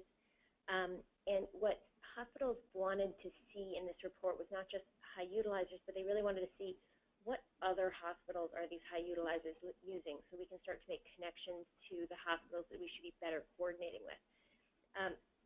In this process of developing the definitions of high utilizer, we did a number of different runs about who are high utilizers, what does their utilization look like, where do they use care. And one of the most interesting points that we found in the analysis that Shule worked really closely with us on is that about 50% of patients who are now defined as high utilizers, so who've had 3 or more bedded care visits in the last 12 months, actually only visit a single hospital. And then 75% of patients visit only 2 hospitals. So I think while we have this concept of the crazy high utilizer who's jumping around from hospital to hospital, the truth is most high utilizers really do focus their care in 1 or 2 locations. And I think when you get up to 3 hospitals, you're covering over 90% of your high utilizer patients. So what this says is even with the data that hospitals have just internally, you can really tap into a lot of your high utilizers. But using CRISP resources and CRISP tools can even give you a more broad look at your high utilizers. And this is a snapshot of the Medicare high utilizer report that's out right now on CRISP's hospital details portal. It's a Tableau-based report. I always laugh when we pull this up because it's like we have to mask PHI in these kind of screenshots, and everything in this report is PHI. So it's kind of a blank screen. But we put it on here anyway to give you an idea of and we brought out what the headers are for this report. So one of the things I wanted to say is when we came up with this high utilizers definition, we wanted to emphasize this is a starting point definition. Hospitals, care groups, they're going to come up with different ways of certain programs they want to target certain types of high utilizers. And so what we provided is, in addition to this list, we provided a series of filters on the right-hand side so that an organization can go in and say, okay, we really want to tap into a certain group, and we can use chronic conditions, or we can use cost indicators to try to narrow down who we want to see as a starting point. Do you have any questions on this report? This is a really broad brush of this. Just actually a quick question because it relates to discussions we had during the update. Can you monitor hospitals' use of these reports or produce for us, if you will, a report on how hospitals are accessing these reports? I think that would be helpful. Great. Yeah, So I think because we changed the order, the amendment discussion is going to come, but this is kind of, we need to think about how we're going to link the existing resources. So this discussion is, CRISP already been working on some of the high need definitions, so we no longer call them high utilizers, they are high needs patients. Thank you. And the complex patients, the chronic patients with multiple conditions, the larger number. And in the update requirements, we highlighted we need to find a way to look at how hospitals are interacting with these 2 groups of patients, right? How many care plans we have, how many of them are enrolled. So what we are seeing from the CRISP side is they already did some work on that area. So how can we link the 2 and improve the access to this information and then find a way to get the summaries out so we can implement the update requirements? Yeah. And I think one more point, and Mike will really appreciate it, is that each hospital is going to use these reports different ways. And so we want to be very deliberate to work with the industry, not just to say the number of logins, right, but really like, are you meaningfully accessing and understanding the data? So we're looking forward to those discussions. Yes, definitely.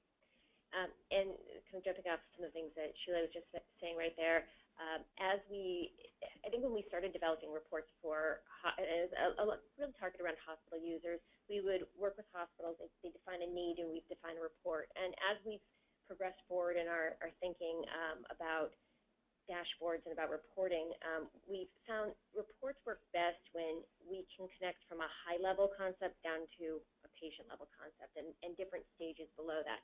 And so we're working now as we're trying to push different reports out to really try to do more drill downs, more, hey, here's a big number, here's a big metric, and let me tell you components into that, and let me drill down all the way down to an individual level. And so this, the next dashboard I'm going to show you is our start at doing this high to low spectrum concept. And by the way, this high to low spectrum concept is what you'll also see in the Medicare reports that Craig was talking about earlier. We're using that concept. So the next report is the key metrics report, and the HSCRC had specified a number of metrics, and these are high-level metrics that they wanted to monitor.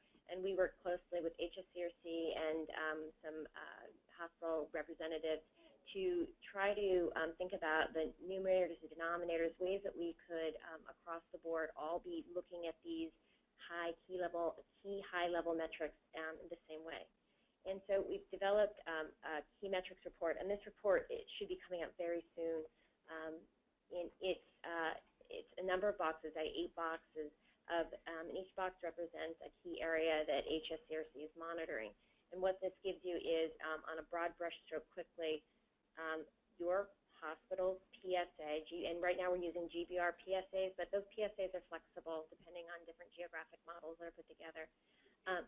Primary service area. Yeah, it's a GBR. It's basically in the GBR agreements. It's the zip codes that are listed in one of the appendices. Each hospital will be able to select the hospital. You'll also be able to select the time frame you're looking at. Are you looking for last 12 months to previous 12 months? You're looking at sub-periods. And then you'll be able to see how are you doing within your PSA, how are you doing compared to your region, how are you doing compared to the state.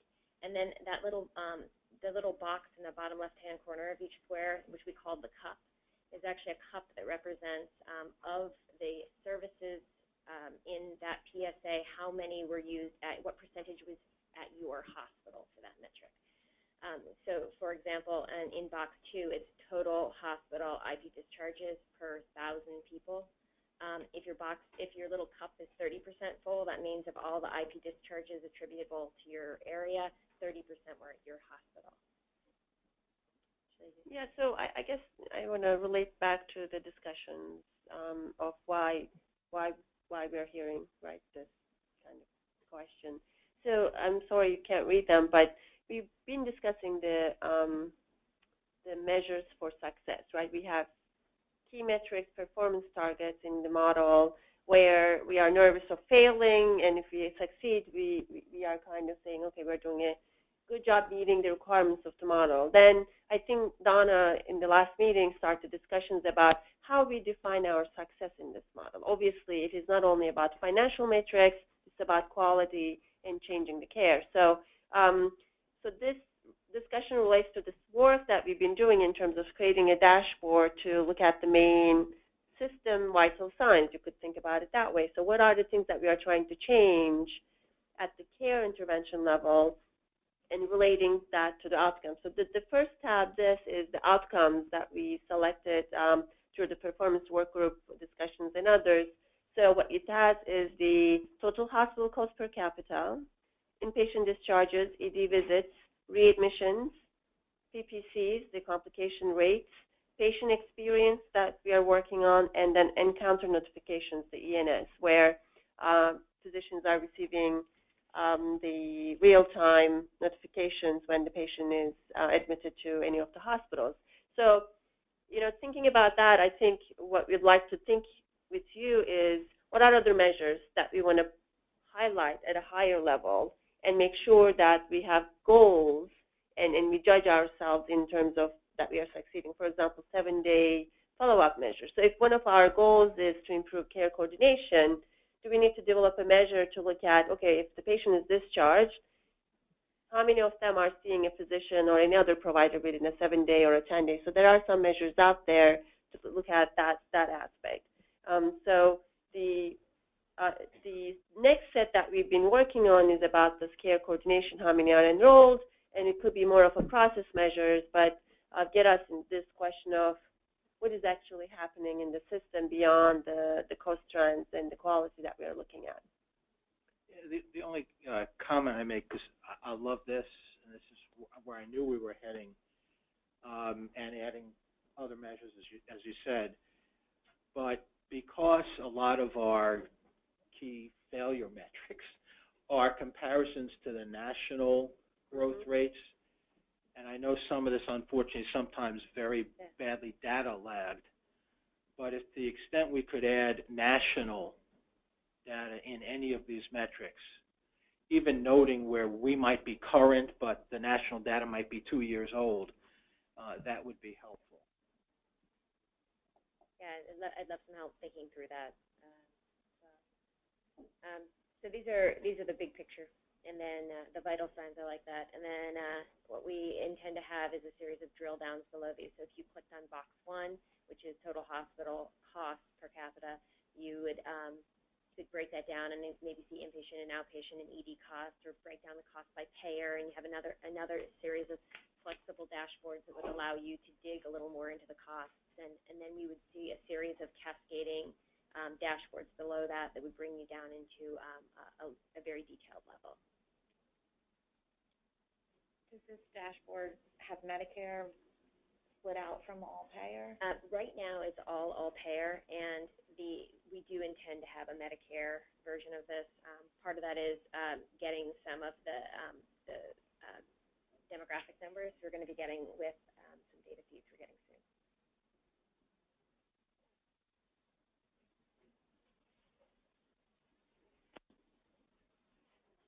So if anybody has any other questions, or if you want demos, or us to talk through in more detail any of these or other reports, please don't hesitate to contact us. We're happy to do it. And this is just 2 numbered for reports, but these ones we thought that would be particularly interesting to this group. Right, Don started sharing some of the trend data with you, so I think the idea is if we develop this success measures, how can we use that data to inform our discussions on the geographic model or other things that's going to come in front of you in the next cycle of the meeting. So if you have any thoughts, we'll appreciate it. Okay? Thank you. Thank you. Who's up next?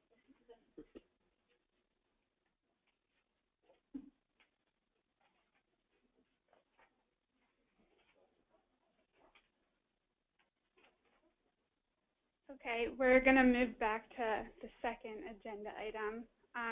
And we passed out a copy. It's a template that each hospital will get depending on if you're a GBR hospital, single GBR, or GBR system.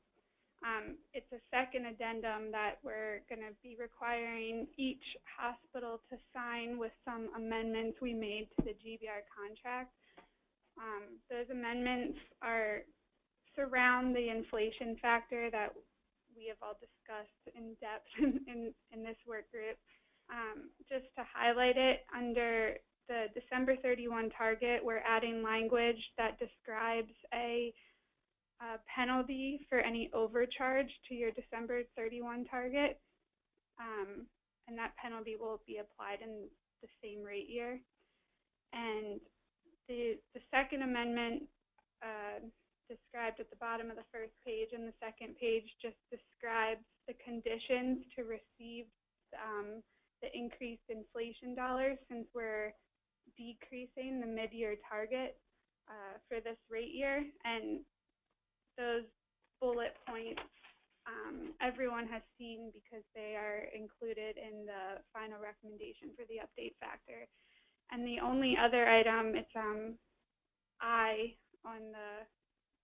on the list, but it's this language is to incorporate MACRA, and that language you have seen before too, because it was included in the matrix that was handed out at the last payment model work group.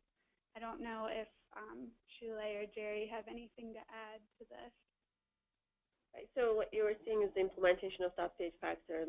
And if you remember last meeting, we had this big matrix trying to operationalize these single items and kind of try to say what we mean by care coordination, what we mean by complex patients, and how are we going to measure. And we're going to rely on CRISP processes to get some information. And then this is going into officially to the global budget contract. So that way it's all scored out. So we just also want to emphasize that these addendums are going to go out with the orders. We're trying to get out the first cut of the orders today, and these addendums have to be signed by the hospital and returned in order for the orders to be in effect. So we just want to remind all the hospitals these addendums, you have to get them back to us. These are part of the contract that you're under. And if you don't sign the addendum to the contract may not go forward. So, Just a quick one on the penalties. I don't know, is it clear to the hospitals that the corridors are the same as they are on the fiscal year basis, or is there any difference? they are the same. They are the same, okay. I don't know that it's specified here. Yep, the language says at or below, so it, it's not clear on whether that 0.5% applies in both direction that we apply at year end.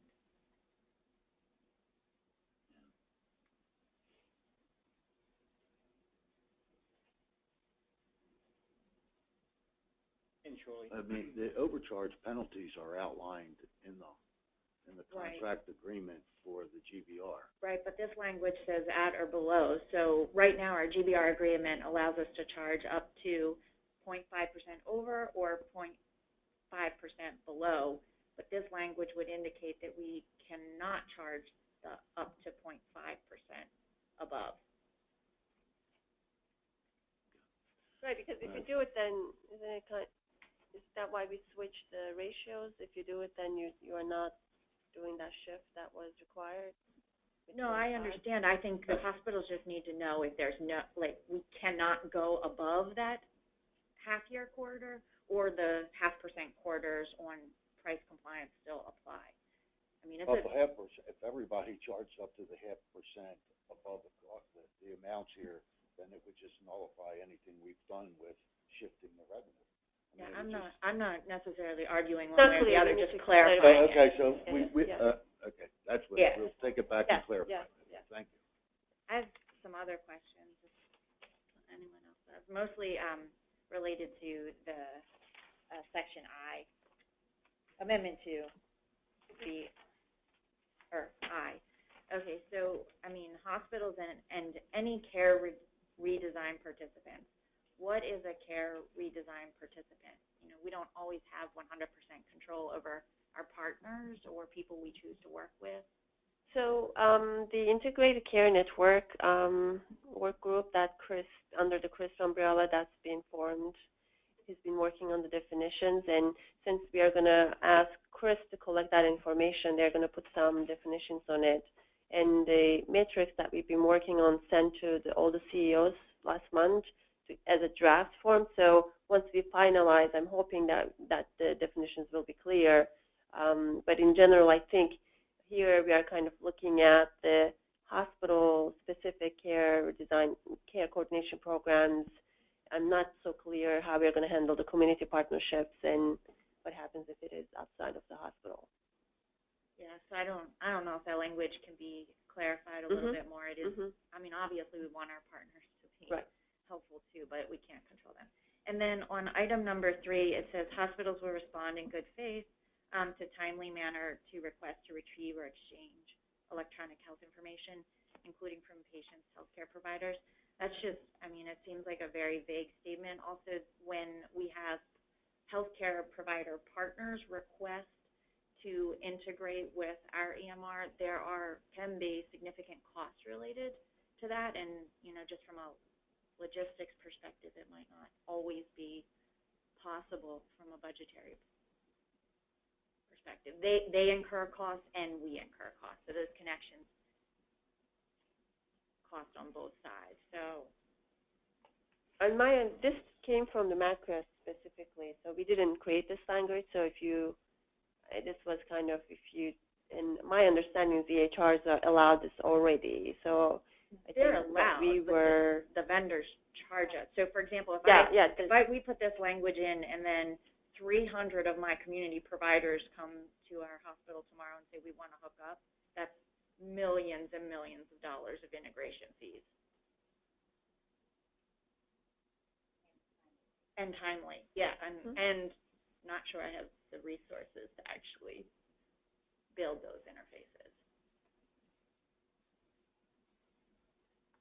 Yeah, I wouldn't know that, so we need to get back to CMS about that requirement. I would imagine, too, if that happened, you would be into us asking for additional money to implement these types of things, and at that time, we could consider them. Well, was it in That's what she just said. No, I know, I'm giving an extreme example, but I mean, I just want you guys to be aware that there are both a resource cost from a timely perspective, to Kim's point, and a EMR cost on both sides typically. Now, there are some EMRs that are a little bit more cost effective in their integration costs, but there are some that are very costly. Yeah, so the physician's EMR, for example, they want to charge a fee to send and then vice versa. Brett asked, just to clarify things, what happens if you undercharge for your mid-year target? We're going to add a little bit of language to clear that up. The penalty only applies if you are overcharged. If you look at the sentence here, it says the hospital agrees that charges if charges exceed the December 30, the overage, and any accumulated penalties would be applied. It doesn't mention there about anything that's under. So if we just change that to overage only or something like that, that would make it clear that we're only looking to apply penalties if you're over the GBR target. I mean, the idea behind this all is to try to ensure that we don't fail the total cost of care target for calendar year 16. With no corridor on the upside. What's that? There's zero corridor on the upside. There's that right. Yeah. You may want to specifically. So that's. You know, one of the things I get concerned about with that, though, I don't know if other hospitals experience it, but there are times that the volumes change significantly from what you anticipated the volumes to be, and you are adjusting those rates here in December every day to try to get to this. And I just think that there needs to be some kind of recognition. If the volumes are significantly different, there has to be some kind of reasonableness to this. Yeah, we also find that November and December happen to be the most variable months we experience. It's just hard to predict. I guess clearly I think we understand the goal here is to live within the December 31st calendar 16 total cost of care requirements and concerns around that. But that's a statewide goal. So theoretically, or at least mathematically, an individual hospital could be in non-compliance, but when you add up all the other hospitals, they could be in compliance, and we'd still be okay with the total cost of care. So I'm wondering whether there's some discretion in this process, so that, particularly given the issue that Kim has raised about the volatility, particularly in a winter month. You know, all of a sudden flu hits the last 2 weeks of the month of December, where for an individual hospital they might not be in compliance, but we still end up being okay with the total cost of care. So I don't know that you can put that into a contract, but I think the way in which you manage this on a case-by-case basis will become important. It is, but at the same time, I mean, if flu is going to happen, it's going to happen statewide. So if you don't find a way to quickly handle it, and also, like, if it happens in the last 2 months and if we are on target, you know, we need to think about if the last 2 months is going to make you not, you know what I mean? Like, we need, yes, on an individual basis, we need to think about it, but I'm also worried that if you open that door, like, how are we going to make sure that if we have a big flu epidemic, we are still on target as a statewide? Because we won't have the data on December 31st to know whether there's a problem. At least for Medicare, we won't know for maybe 60 or 90 days more. And so, though they could potentially believe they are in compliance at December 31st, and then we find out 60 or 90 days later they're not. So, I mean, GBR compliance, or are you talking about state one? The total cost of care guardrail. Right, but GBR compliance, we will know end of September, yes. right? That's going to be, we'll know that. So I mean, you guys monitoring it on but that's yes. GBR compliance but not Medicare compliance with the total cost of care guardrail. Right, exactly. So we won't know. So to me, we need to be on the cautious side to try to hit the December target and do our best to do it. I understand there could be issues, but I don't think that if we don't hit the total cost and learn it 6 months down the line, we can go back and say, oh, it was just that 2 months of flu. We wish we had lowered our rates a little bit lower. You know, I understand the concern, but we also, I think what we are saying is we really have to be very cautious about this trend. And again, we're trying to get hospitals to ensure hospitals focus and concentrate on this December target, okay? And as always, we have hospitals making requests to waive penalties at different times during the year, and we take into consideration those circumstances that caused it and try to ensure that the hospital had acted reasonably during that time. And we're also trying to ensure, though, that we don't fail those cost of care guardrails. So.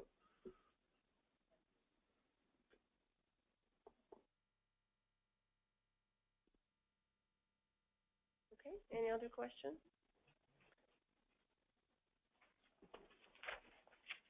Okay. Any follow-up stuff? Oh, I forgot the market shift. Sorry. Oh, yeah. Well, I guess, again, we are in the last minutes, and we wanted to bring it up in case you had questions last time, too. It was at the end of the thing. So I wanted to just say the reason why we are trying to do mid-year is, if you think about it, under global budgets, there are two ways of adjusting your global budget based on utilization changes. One is the demographic adjustment that we give very minimum amount for utilization increases due to population change. And the expectation is if you have utilization changes at the hospital, then you would finance some of those changes with the reductions in the PAU side, right? That was the whole concept of the global budget. But if the hospital is experiencing market shifts, then it always needs to come from somewhere else. That's the main logic. And what we experienced in the last year is some of these changes could be significant enough that it's creating issues with the corridors. Then they need to come here and ask for corridor relief up and down in both sides. So I think what we are trying to do is to kind of get those hurdles out of a little bit to allow that flexibility in the mid-year to make the changes. And if everybody knows it, then hopefully it won't be a surprise either that we are going to do something in mid-year and reconcile at the end of the year.